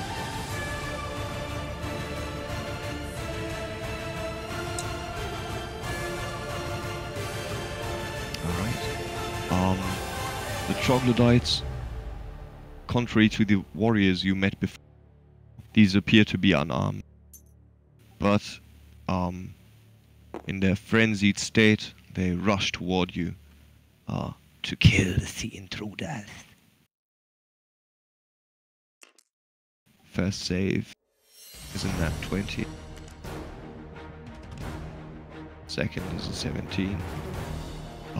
So Yeah, they both both do save. not get bogged down in the webbing, but they can't make it much further than that. Right. Although they probably will take their dodge actions. Okay. So they will get to about here, but no. You mean the dash action? Yeah. Dash, of course. Yeah, it's still difficult terrain, so you can't quite get all the way up. Yeah. So they are stuck in that passageway. Hey, Dave. Can the sword move Yeah. and attack at this point? I can move and attack, yeah. You can attack, but you I'm holding my turn. cannot. Exactly. You can take the dash action to move, or you can take the attack action as a prepared action. Dave, just a quick question. Is it too late for me to change my movement direction? Where do you want to go? Instead of heading back towards the pool, just finish out my movement heading towards the lizard. Yeah, you can, and you see it like has jumped up to here, but can't really reach you, hissing in frustration.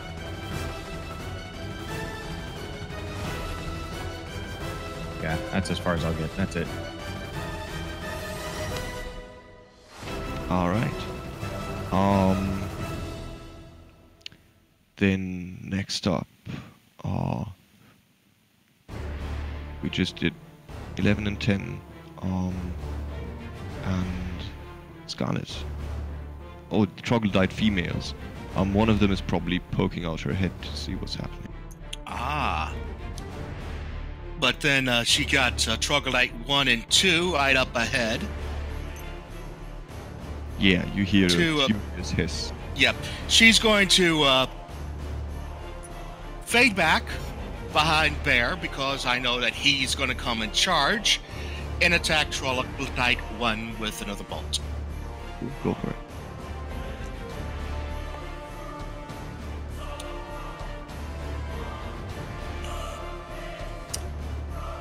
$13. That does hit. No sneak attack this time. I don't think so.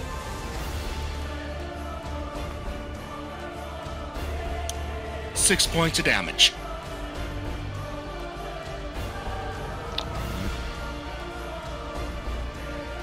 And that will be my turn.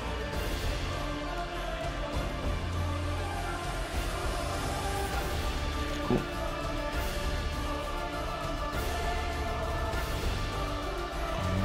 Alright, so that was Scarlet, which brings us back to Gregory.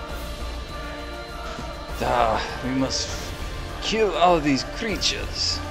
I will burn them alive if I need to.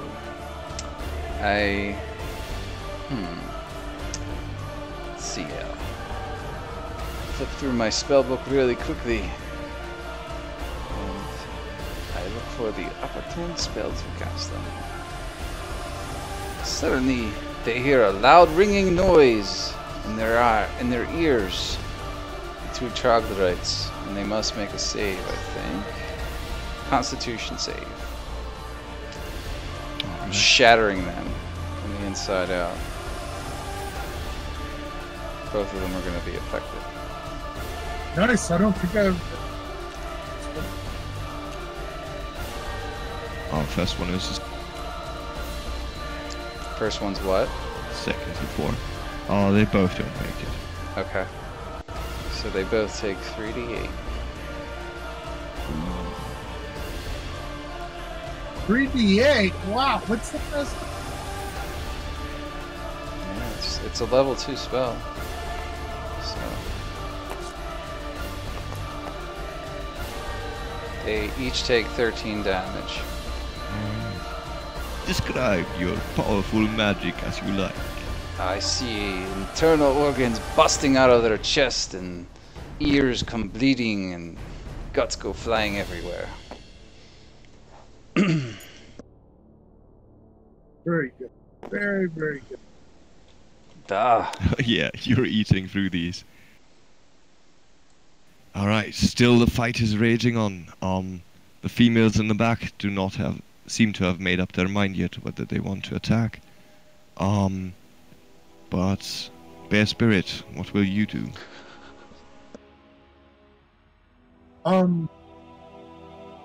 As a free action, I'm gonna. Well, I'm not javelin, so make it flat. To my last javelin. Alright. Yeah, you see the other. Can I like let out a shout? Kind of. Yeah, Like, free action. antagonize them, you know, like, ha! Come and get me. Here I am. I'm here by myself, you know. Come attack me. If you want to goad them into attacking, yes, goad them into you're working against their natural instincts. Yes. So you have disadvantage, and that would be your action, like standing there, pounding your chest. Yeah. Oh. Absolutely. Yeah. Okay, that's one with action. I'm just thinking what this would be. Probably strength. I would say physical. Charisma. Definitely. I'm just thinking, you probably have nothing, right? Falsehood, persuasion, intimidation. Doesn't make a difference. I do have intimidation. I have +3. You can try to intimidate them into attacking you. Yes, that's what I want to do. Intimidate them and protect. Exactly. I didn't know I could word it that way. That's exactly what I want to do. Is intimidate them. Like it's not the most fitting, but in this situation, it's appropriate. Yeah, I want to intimidate them to attack. And that's with a disadvantage? Yeah. Okay.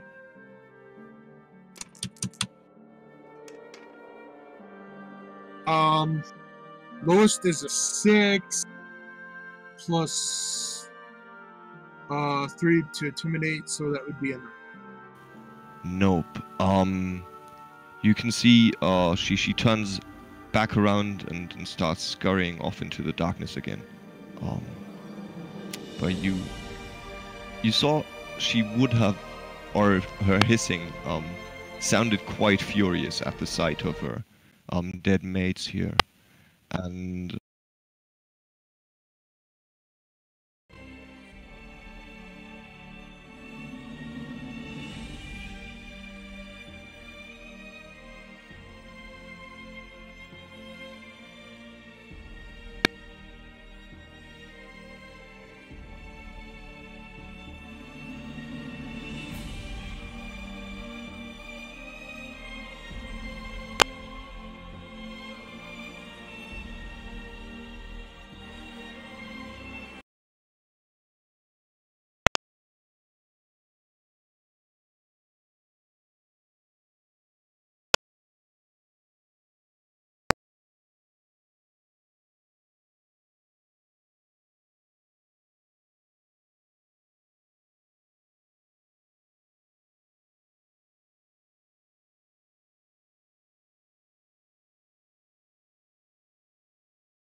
Are you guys there? I can't hear anyone.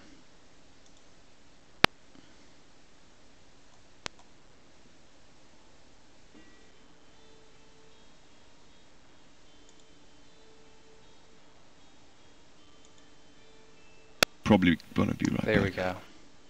Okay, you can hear us now? Yeah, I was fooling around with some sound settings. It's all Okay. good now. Is everything good over at my end? Yeah. You're good. Okay, just asking. Whose turn is So- it? So yeah, I'll just move up and see what I can do to try and free it from its predicament. Yeah. The chain is only shoddily made. Taking it off wouldn't be a big problem for someone who's bigger than you.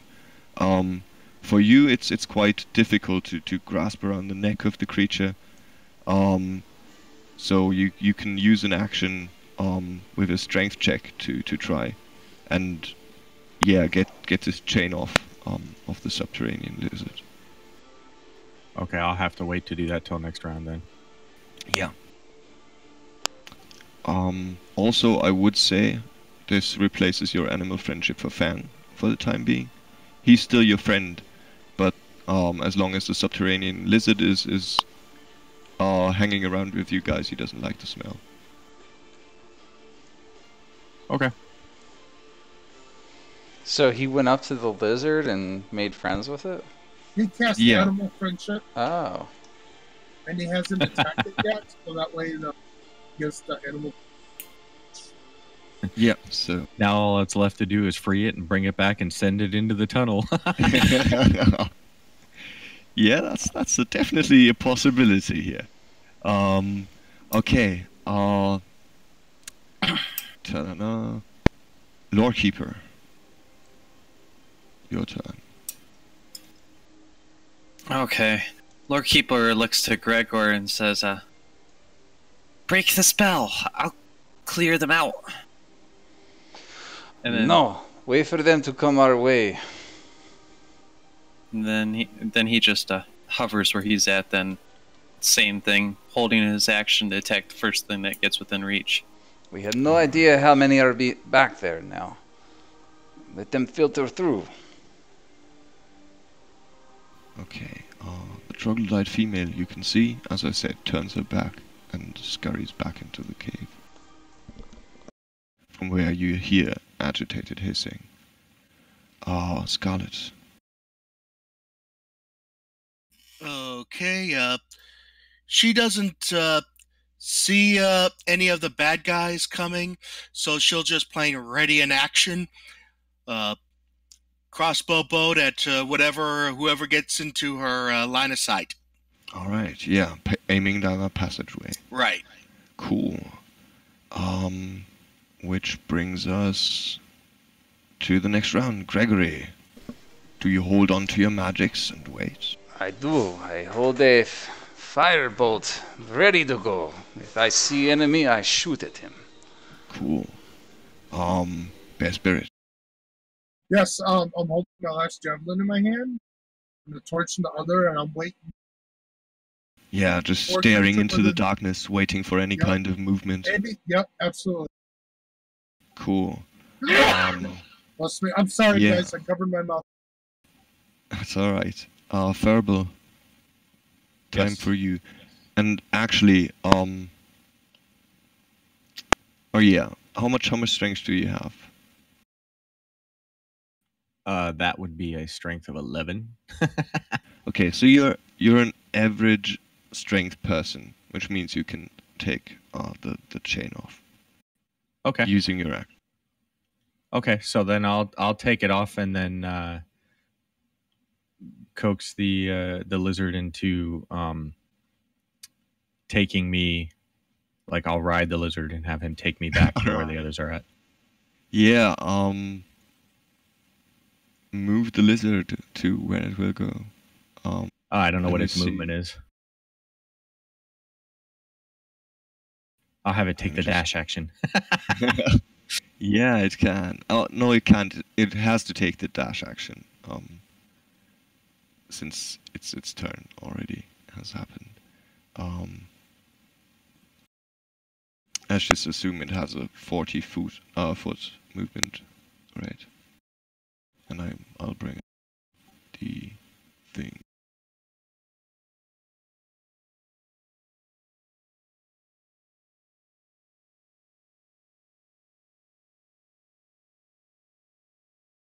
All right. Moving on. As the lizard leaps off the ledge and hits the pool, the party God, will what hear is a this? splash. The party will hear a large splash, and as it comes up out of the water, you hear Furble go, "Hey, you guys!"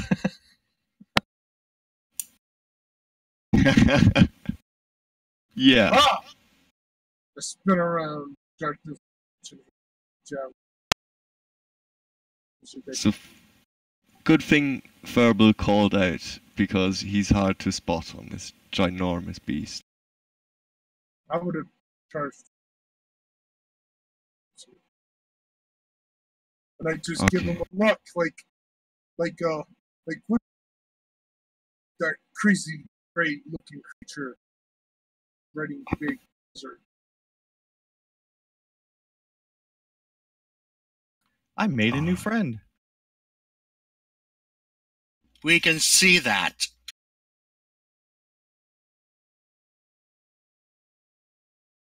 Yeah, it looks at you in a not so hostile way and then slobbers all over the place.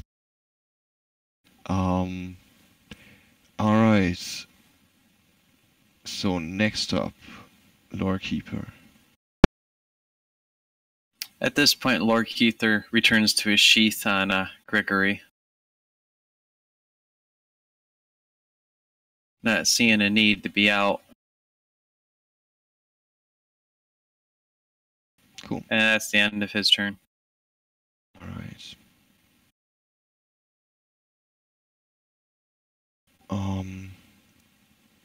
The females hiss in the darkness, preparing some kind of vicious plan for sure. Scarlet. Still holding her action. Though she does back up a little bit to give this lizard a little space. Alright. Cool. Which brings us back to Gregory. A giant lizard is brought into the cave. What do you do? What the heck is this? I don't know. How big is it? I think it's only large. So it's not as giant as the but it's not a quadruped at all. It's like a yeah, it's like an ogre from the size basically. It's like an ogre? From the size category. So right. It occupies but space. is it like a slithering creature? Yeah, It's a it is quadruped. longer than it is high. So it might occupy like with its tail and stuff. Do I see Furble like walking with it? No, you see him Furble riding it, waving to you guys. Oh, okay. So I don't instantly attack. I just call out, "What the heck is this creature? What did you do, little man?" I told you, I made a new friend. Friend? This is your friend? Send this Nice. friend inside and kill everything in there. Well, that's what I was planning on, but you gotta give me time to get over there. So I hold my action again, I suppose, until... Are they... Did we see any more come through the webbing? I guess not, right? No, they are quite defensive. So... are you going to send the subterranean lizard into the hovel of the females? Can we suspend? Like, Yeah, I'm going like to cancel just... my... I'm going to break my concentration on my spell here, so... And I'd say we end this fight with them, narratively, with just this subterranean lizard going, because they don't stand a chance. Going in there, and all you hear is screeching and hissing and the tearing of limbs, as it ravages the place. Okay, and you can move inside. Let me see. Flavor text.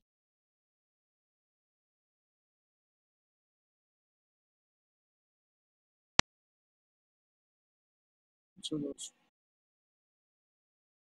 Holy shit. Got all of them that were in there waiting for us. Alright. Yeah, they were all sitting in there. And walking inside. Like, this place was not beautiful before you came along. But now it's just a bloody mess. Literally. Bodies of troglodytes are torn apart, burned, perforated with javelins and crossbow bolts, lie everywhere. And you can also see that it's not only the females and the males, but also their offspring.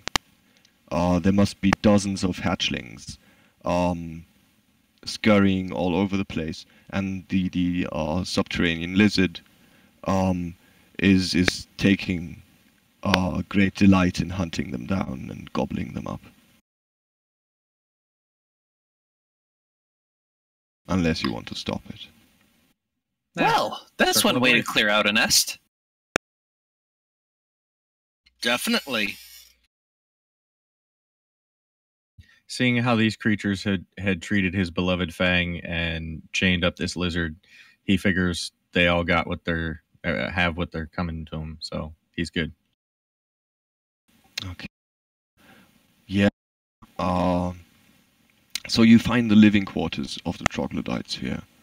You see one cave belonged to the warriors, and they have a couple of weapons and weapon-making tools there, like they make them from stone. And one belonged to other male troglodytes, probably hunters, scouts. And the other one was the breeding pit, where the females lived with the offspring. And, well, that is not all. Another makeshift door bars your way to the north here. Dave, just so you know, I go back and I get both my javelins. Yeah, they're they're still intact. They're especially made just for me. So. Yeah, for crossbow bolts and arrows, 50%. Yes, right. That's what I usually do. Although, actually, nah, they're intact. These weren't armored opponents, and those that hit are still good for use. Okay, yeah. So, you've conquered this place, and there's only one more makeshift door in your way to see what else the troglodytes were hiding. She does her usual investigation. Cool. Give me a perception this time.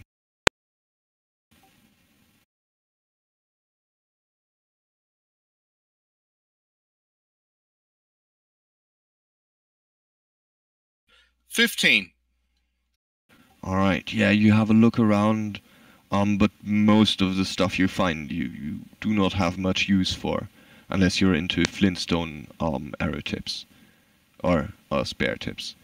They were living in impoverished conditions here and didn't have much, and if they had any treasure worth speaking of, it's not here.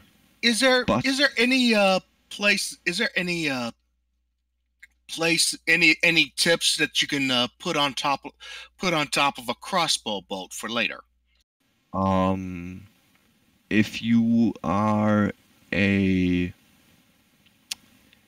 proficient arrow maker, yes, you can. But they are not as effective as no problem. Just asking. Against armored components. So she'll check the door. Yeah. You find one nice one that is actually close to steel tip quality. But they are like spare heads. No problem. So, She's just plain cast them aside. All right. So that door, and as you come closer, you can hear movement behind it. She says, "Hold on, I hear movement." Like scales slithering over ground. Right. I'll bring Claw Tongue up with us. She comes around and says, "Attention on deck. Incoming idiots." Are we all like with her? I mean, we gotta duck down, right? It's 5 feet. Yeah.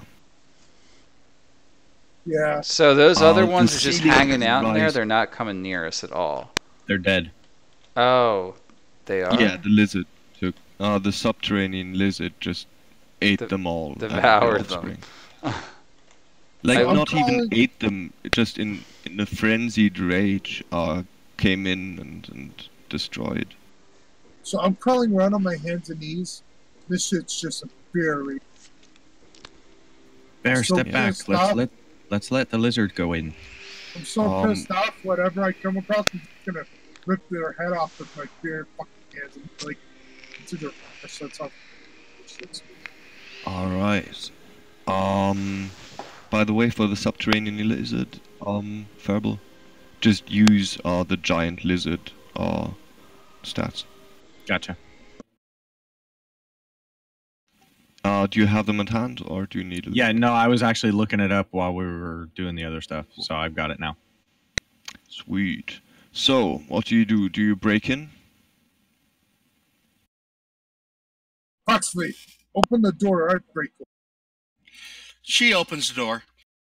Alright, yeah, this is not as massively locked as the one before, and you open into another room. Let me give you the text. The Chieftain's Cave. Glowing coals in a crude hearth illuminate this large cave. The ceiling here rises about 15 feet above the floor, and a collection of rubbish and skins marks this place as the abode of a particularly important creature. A lizard the size of a small horse rises and slithers toward you. Ooh. Alright. Roll initiative? I would say we just use the one from the last battle, Okay. and I add on to that just to keep things moving.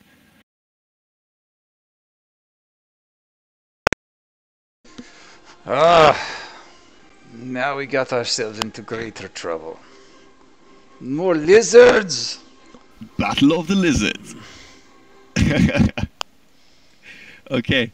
I feel like lizard crawling around on my hands and knees in this cave. So, do you just let the subterranean lizard go? What was the name? I'm calling him Claw Tongue. No, I'm going. Absolutely. No, I'm first though. Yeah, Gregory. So, is this the same type of creature that he's controlling? Yeah, pretty much. I kind of move up. Am I allowed to cast spells? Yeah. There's coals in there, so you even have line of sight proper. There's what in there? Coals? Yeah, brazier with coals on it. Okay.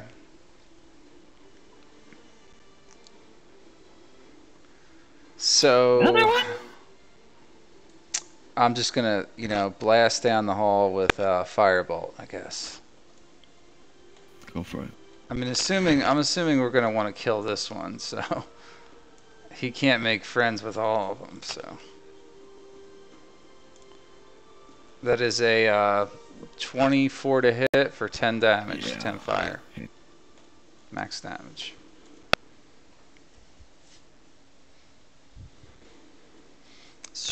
Okay.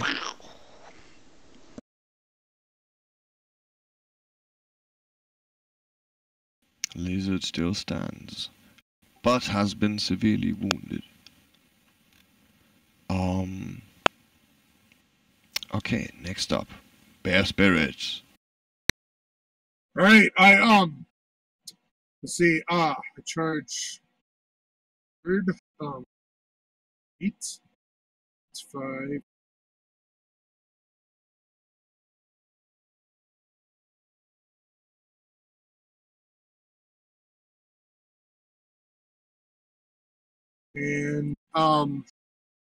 and I pull out my longsword, and no wait, I pull out my javelin and throw it at the giant lizard. All right.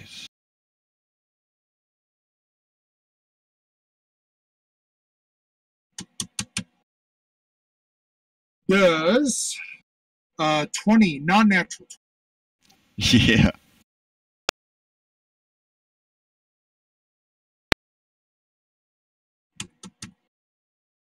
Ooh, for 10 points of damage. Wow. Okay. That's it for this giant lizard. Max damage. Yeah, you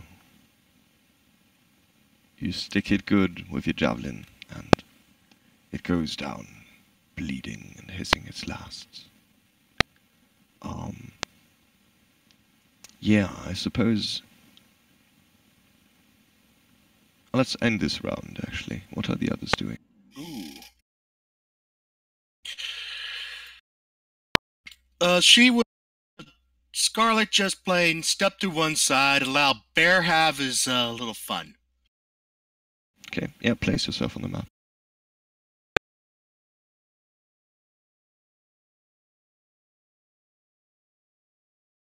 Alright.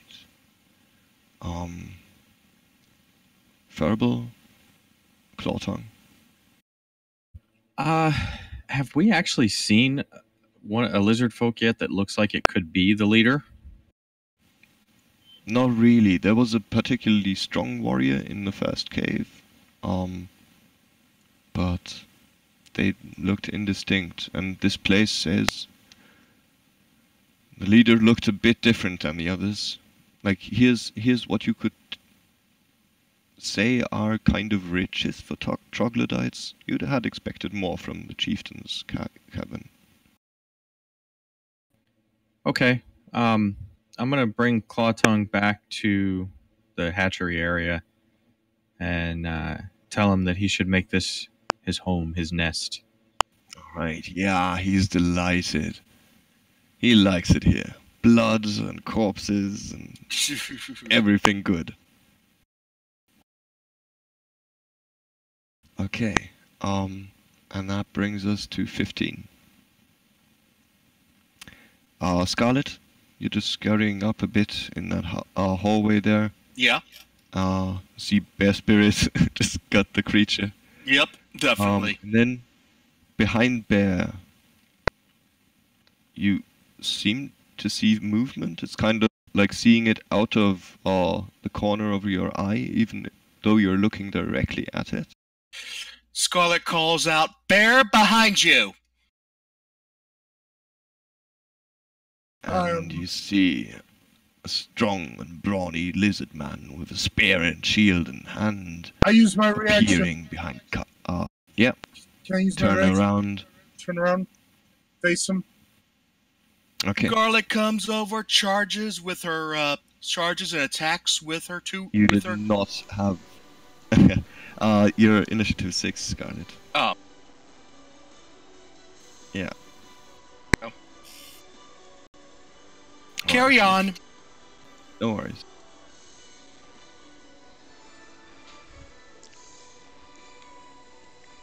Let's see, Cargo. This guy looks fucking awesome. Look at that. He got like bone javelins or spear. And a net. Oh yeah, this looks like a chieftain. So you turn around and see this creature hissing in your face. He dances around you again using his movement and attacks you from behind. Okay.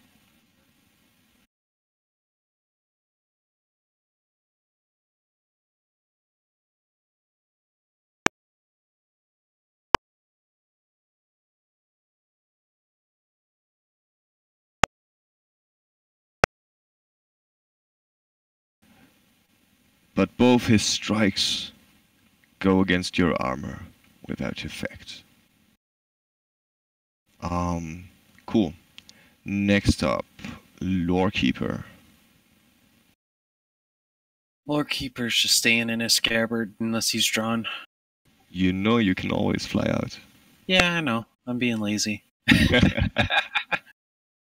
Alright. Well then, Scarlet, finally. Okay, she comes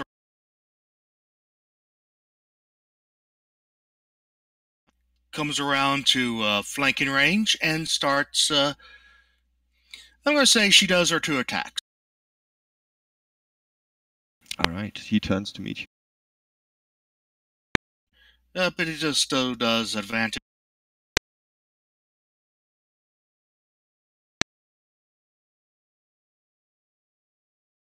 First attack is a 19.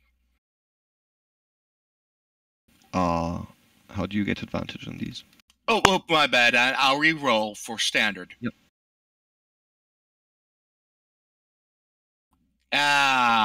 9. Yeah, he bashes it aside with his shield. Then she'll do a second attack with a normal rapier. Cool.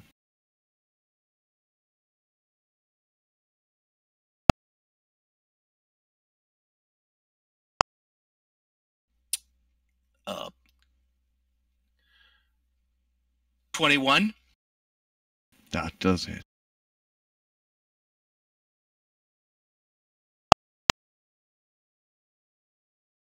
With the sneak attack damage, 14 points of damage. Okay. And that would be my turn. Cool. Going on. Gregory. Hold on for a second. One moment Yeah. before I do. Oh yeah, I can cunning action disengage as a minor. Which you used your minor action for your second attack. Oh, okay, my bad. No worries. Sorry. Gregory. This is a horrible looking creature. I must go in and kill it. So I get up a little closer. Now, how high is the ceiling once you get up to here? It rises from 5 to 15 feet. Okay, so basically So you can... over time, but yeah, you can stand up as you're walking. Yeah. Yeah, I'm gonna. I got the sword. How far can I get up from way back there? Oh, that's 5, 10, 15, 20, 5. Is this 30. a brazier? This black area? That's the door. That's the door. Oh. The brazier is somewhere in the back of the room. So I'd say you can get into contact, like if us occupies this square, and bear this one is free. Alright. So I get up into melee range here, and I am going to attack with Lorekeeper. Cool. I draw the blade of this talking sword. I say kill, and then I rolled an 18. Looks good. That's definitely gonna hit him. And it's 1d10, right? Because If you're using 2 hands, yeah. yeah, I'm Yeah. definitely using the two-handed variety. And that's 10 plus 6. 6. Yeah. And a d4. And a d4. So, yep. Try and slay this thing quickly. Plus 1, so 17 total. Alright, so we're at 31 damage now. Nice. Nice damage output. Yeah. Bas Kargas still stands and hisses. Okay, it's my turn. Yeah. I pull out, use my free action. I pull out my longsword, and I drop the torch to the, and I wield it in 2 hands, and I attack this chief.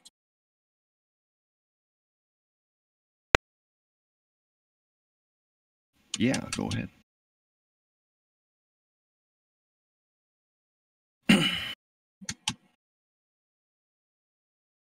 Um,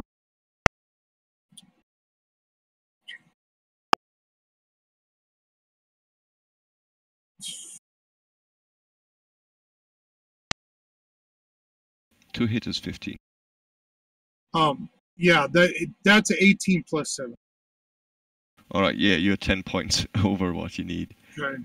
Hit, definitely. Ooh! 4. Let's see. 8 plus 5, 13 points of damage. And on top of that, I'm going to use my bonus action and action surge, which gives me attack. That was a 13 or 10? No, that was 13 points of damage for the first attack. Alright. And then I'm going to use action surge, which is the bonus action. Yeah. For 15. Cool, yeah.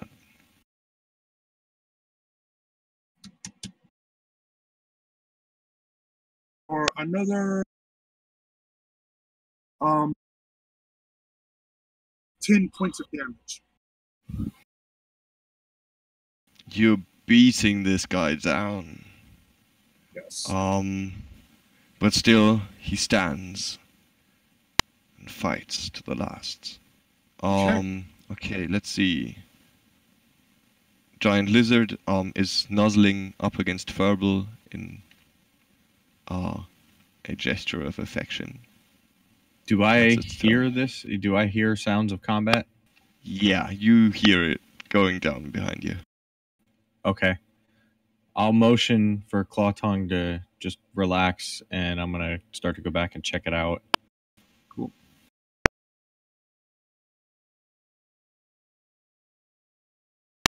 That should give me line of sight, and I'm going to shoot at the chieftain with my bow.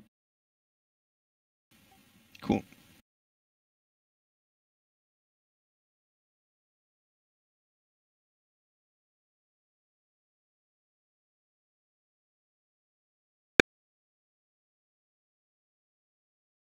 And I'm going to miss. That's only a 7.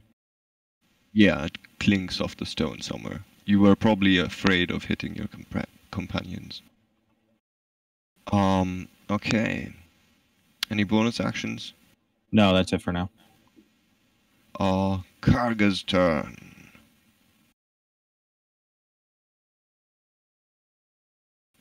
First attack, Gregory. Will a 19 hit you? Yes.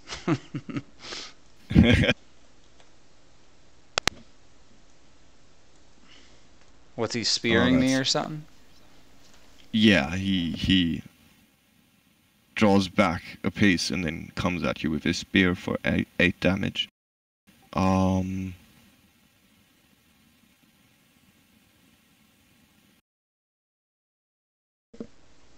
8 damage. Alright. Yeah, and he tries to do it again. Hitting you again.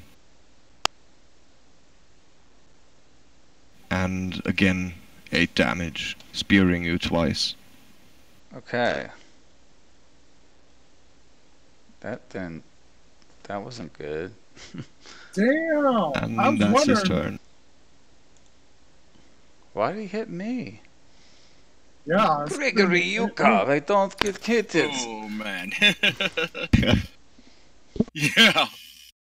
Silly Mage Man first, then.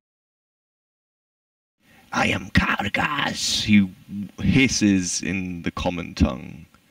And I have known your kind before. Never again will a mage betray me.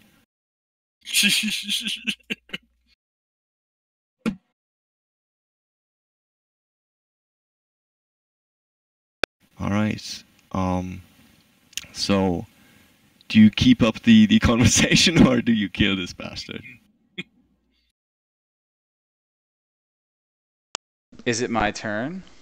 Let's see. 15. Next up is Lorekeeper, who was just used in an attack. Yeah, he was. I just used my free action. That's the stuff. Do it again. Hit him. And that's the end of my turn. Yeah. Cool.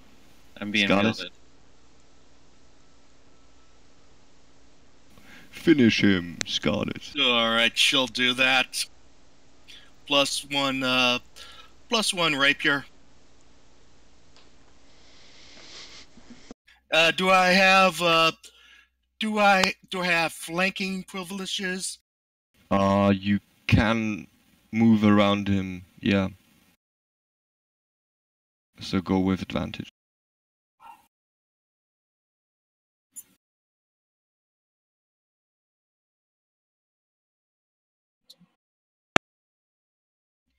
$17. Hits. Oh, actually, yeah, it does.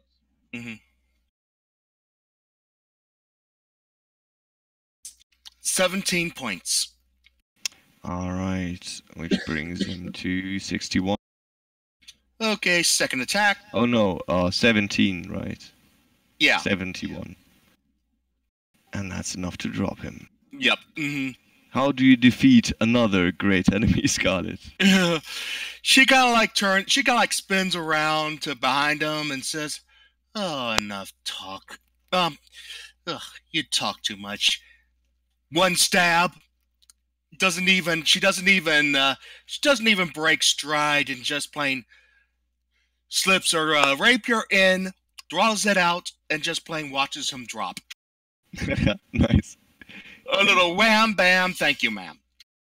Scarlet is your prime kill stealer when it comes to bosses. I know, she's throwing her kill. Hey Dave, I made a mistake. Yeah. Extra Surge is not a bonus action. It actually is a fighter ability where it gives you an additional action, possibly another bonus action. That's what the description right there says. Indeed, yeah. Yeah, like you use a bonus action and then you get another action. No, actually, I get another action and another bonus action for have one for use actions. That's what it says. Let me check. I'll check it later. Yeah, For just now, check. yeah. I always thought it was bonus action, but beyond. Okay. You can take one additional action on top of your regular action. And possibly And a possible bonus action. Yeah. Okay. Yeah. So it gives you a full action bonus action complement. yeah. Cool. That's okay. So you have defeated the troglodyte chieftain and stand victorious on the field of battle. What do you do? How tall was this chief? Not as tall, so getting close. I am bleeding, you fools. Someone help me. Oh, I know. I pick up the torch. I was like, I do first aid on you. No, idiots! Get away from me with that thing. Find me that little gnome creature. Lord Keeper turns his head to Bear and says, "Use me! Use me!" I take my torch and I start heating up Lord Keeper's I started heating up the tip of Lord Keeper with the torch, so he could, touch the metal. Want to do medicine check?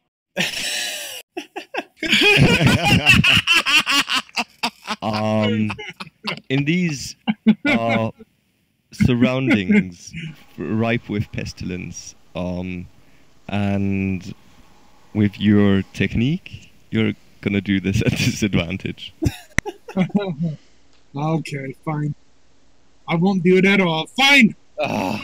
We find the little gray man. Maybe he can heal you better than Bear can. We must find place to rest, my friends. Recover our strength.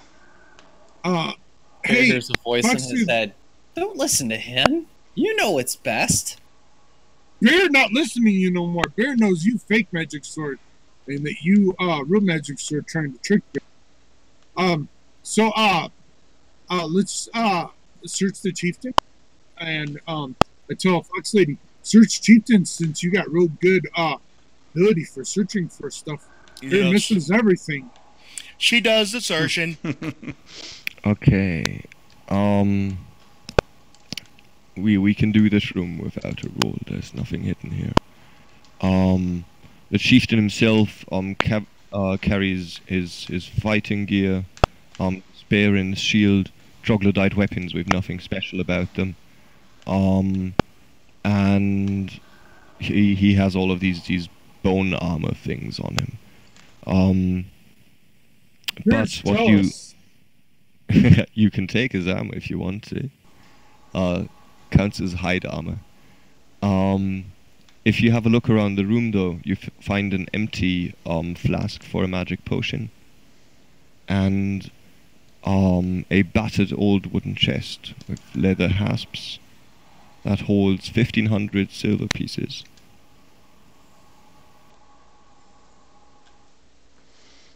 And we are rich again. A small square of black silk hiding a ruby worth 300 gold pieces. You are rich indeed. Woo! Give me the red one. Give me the ruby. I might find a use for this. So while they're searching the body, Furball will come in and cast healing on Gregory. Cool. Gregory, how bad were you hit?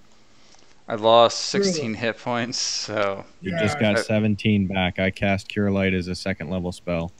Nice, that means I'm at full.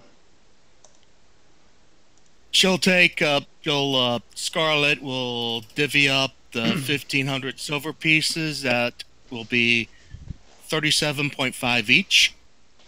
Bear says, Magic Man, take my gold and silver.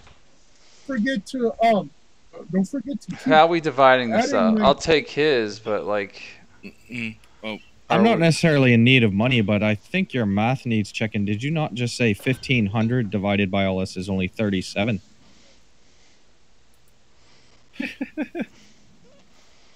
What? 1,500 silver pieces divided by 4 equals 375 silver pieces. That would be 37 gold pieces and 5 silver pieces. That's 375 silver pieces. Right. Yeah, but in the end, it's worth that much. Are we keeping silver, or are we converting it to gold? You can do what you want. Yeah, I think we keep it separate. So, like, you're getting close to a place where we need to think about carrying weight and treasure. So you might have to make a stash somewhere or something like that. I am For now, using, you're cool, but I'm using one of my traits, which is ego, to make a contested charisma check against Gregor. I'm demanding that he gives me the ruby. Cool. Yeah, cool. I don't agree with it, so I don't do it. You have to, otherwise No. it's a contested. If you don't contest it, Dave then it's a success. Dave said that we have to agree to that kind of stuff. You have to convince me in trait. character. What do you mean it's a trait? It's one of my features. He can do this as magic, basically. Yeah. What? I'm telling you, give me the ruby, and you either have to come up with have a really good argument why not to, or resist my demand. Why do you want this ruby? You can't. It's shiny. I want it. You can't do anything with it. You are a sword. It's shiny. I want it. I stick it in his beak or whatever the hell he has. Dave? Yeah. I have this racial trait called Power Build. It says you count as one size larger in terms of your carrying capacity and the weight you can push, drag, or... Yeah, so you'll keep the group. Pretty much, I'm like an ogre. I'm pretty much like an ogre, except I'm still medium. Yeah, you're still keeping the group afloat for now, but I think you're getting close to 10,000 silver pieces. Me personally, I only have 2350. Yeah, like you're carrying a shit load of coins. For now you're good, but next big treasure stash, I'm gonna have a number for you. Oh, I dropped that copper piece, and in place of it, I hold on to the ruby. Cool. Dave, just Yeah. level with us here. Are we ever going to be able to spend this gold? We'll see if we get back to town. Maybe you want to use it in the dungeon to bribe someone. Mm-hmm. And yeah, like if you get back to Blazing Dell, there's a lot of things you can spend gold on. Yeah, but wouldn't that be like after the module's over or something? Yeah. So Like- that's kind of like. This is like that thing in D&D. It's like a joke. Like you can't even take the treasure with you. There's more treasure than you can take in the game. It really depends on how big the treasure is, but in this adventure you might come to a point where you're like, okay, we're taking this and we're leaving that behind. Yeah, that's how you have to do it. You can't take everything. It's sort of like a joke. Even in movies they do it all the time where someone can't even grab everything. Yeah. So always go for the gems. Yeah, the gems are the way to go. Yeah. Yeah, gems are the. Are you done with the chieftain's body? Yep. Okay. Verbal pulls out his scimitar and hacks off the chieftain's head.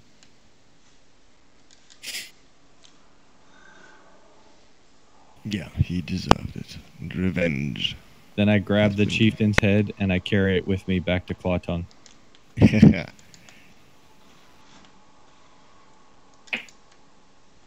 Yeah, he's happy about the gift. Frolicking around among lizard people corpses. Yeah, and I'm going to spend a little bit of time while the party's finishing up doing whatever they're doing. I'll be playing my little jaw harp while he's having a good time in there with the corpses and stuff.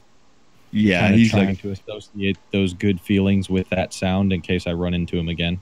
cool. Yeah, he's having a good old time throwing them up in the air, catching them again. So we should crawl back out of here, take a short rest somewhere.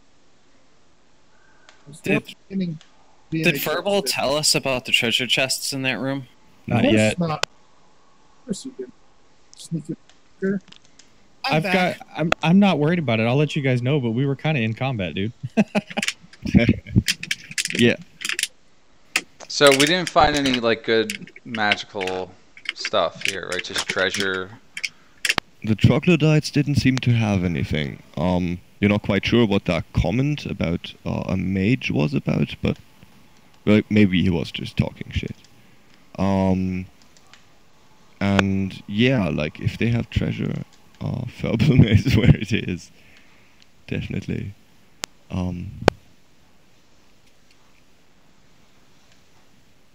So if you guys want, we can keep going for a bit.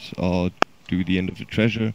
But since we're coming up on a rest, I think this would also be a possibility to cut. Yeah.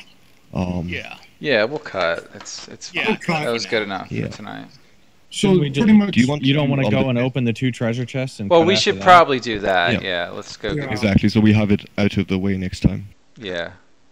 So we all run over to the other room and get this Yeah, treasure when shit. everybody gathers out here, Verbal will tell So everybody what else. did you do with the lizard? You gave him a new home over there so he could eat flesh and everything? Yeah, Verbal basically was like motioning for him, like, make this your home, and because he's not going to take him with us. So, that way at least we know kind of where he's at. And as we leave here, Yeah. Right. Is it possible for Bear to close the door again, or is it busted? Well, he would starve in there after a while if you close the door again. That's keep true. Yeah, never mind. He doesn't care about him. Do you? Well, I don't want to starve him. Are you like a lover of strange animals or something? I am a druid. Yeah, but these are strange creatures. Why Hey, would they you may be care strange about to these you, things? but not to me. Ah, These creatures- Muldak, you don't know. These things can turn on you in an instant. I've seen this before. Oh, I've seen it happen. These creatures are as common as cows where I come from. You ride these things and milk them like cows? Well, you don't milk them like cows, but yes, they're beasts of burden just like cows and horses. You come from a very strange place, my friend. I must say, this is odd to Gregory. You have more of them? I think it was kind of cute. Let's keep it.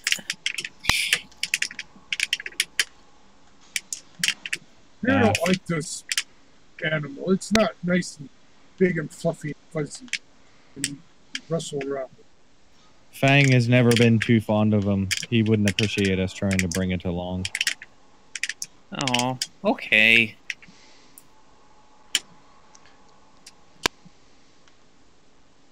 Alright, so, the lizard's lair. You can find, 2 chests in there. Let's see. Doesn't say anything about these, chests having been made by anyone else, but probably, like, they're makeshift, creations from older dwarven chests, which the troglodytes used on and kind of fixed when they broke. So in these 2 chests you find another 2,200 silver pieces. Oh god. Oh, you're a dick. That's the module. I'm just giving you the raw numbers from here. As I said, and this is the small part of the treasure. You've not even come into the forge yet. Ooh. So 2,200 divided by 4 this time. Yeah. I'll just do by 2 for me since I'm carrying all his shit. So yeah, if you divide That would be 550 per chair. Scarlet claims her own share. Cool. Also, in the second chest, you find 2 potions, and do you want to deal with that next time? Identification, or Yeah, do it just real assume- quick. I can identify them both right now. Yeah, you have time with the rest. So you find a potion of jump and a potion of swimming. Ah, this is good for us. Yes. Foxface, come here. She does. I take this potion and make you jump very high. Sometimes this may come in handy to sneak around. Sure thing. She kind of like she takes the. Why, thank you very much, and she takes it. Takes the potion. Bear, come here. I give you this now. Bear don't need it. Bear know how to swim. This make you swim farther, my friend. You must take this and I'm use it when I sure- tell you to use it. Does the strength swim? Yes, swimming is a strength check usually, I think. Yeah. Athletics, yes. Well, it was in 3rd edition. Does it make you swim faster? How does a swim potion work? I don't know if it exists anymore in 5th edition. I would Yeah, say right. if there's no rules on it, Probably that you you just hold get your advantage platform on swimming checks. Right, Yeah. right. That's what I would guess too. Okay, good. Okay. Bear, take this other.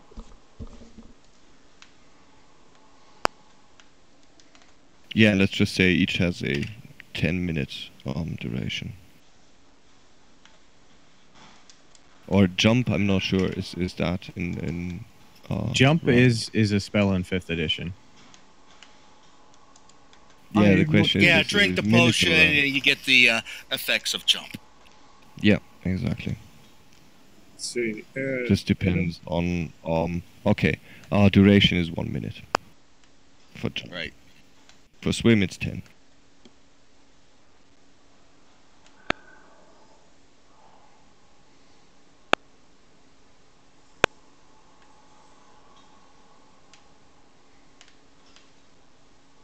Or actually, let's do it like this. Yeah, I There's- give you a decision here. You can either have advantage on swimming checks, or have a swimming speed of 40 foot. Like the Swimming ring speed of of 40 foot. give- Yeah, that would make Yeah. more sense because, like, So you don't really have to make any swimming checks unless it's wild water or something. Okay. Yeah, I was gonna So, say, looking at D&D Beyond, there were gloves of swimming and there were a ring of swimming. The ring gives you a 40-foot movement, but the gloves give you a +5 to your checks. Okay, pick your favorite now.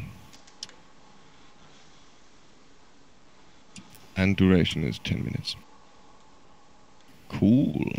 That might come in handy. I mean, we are coming across a lot of streams and Yeah.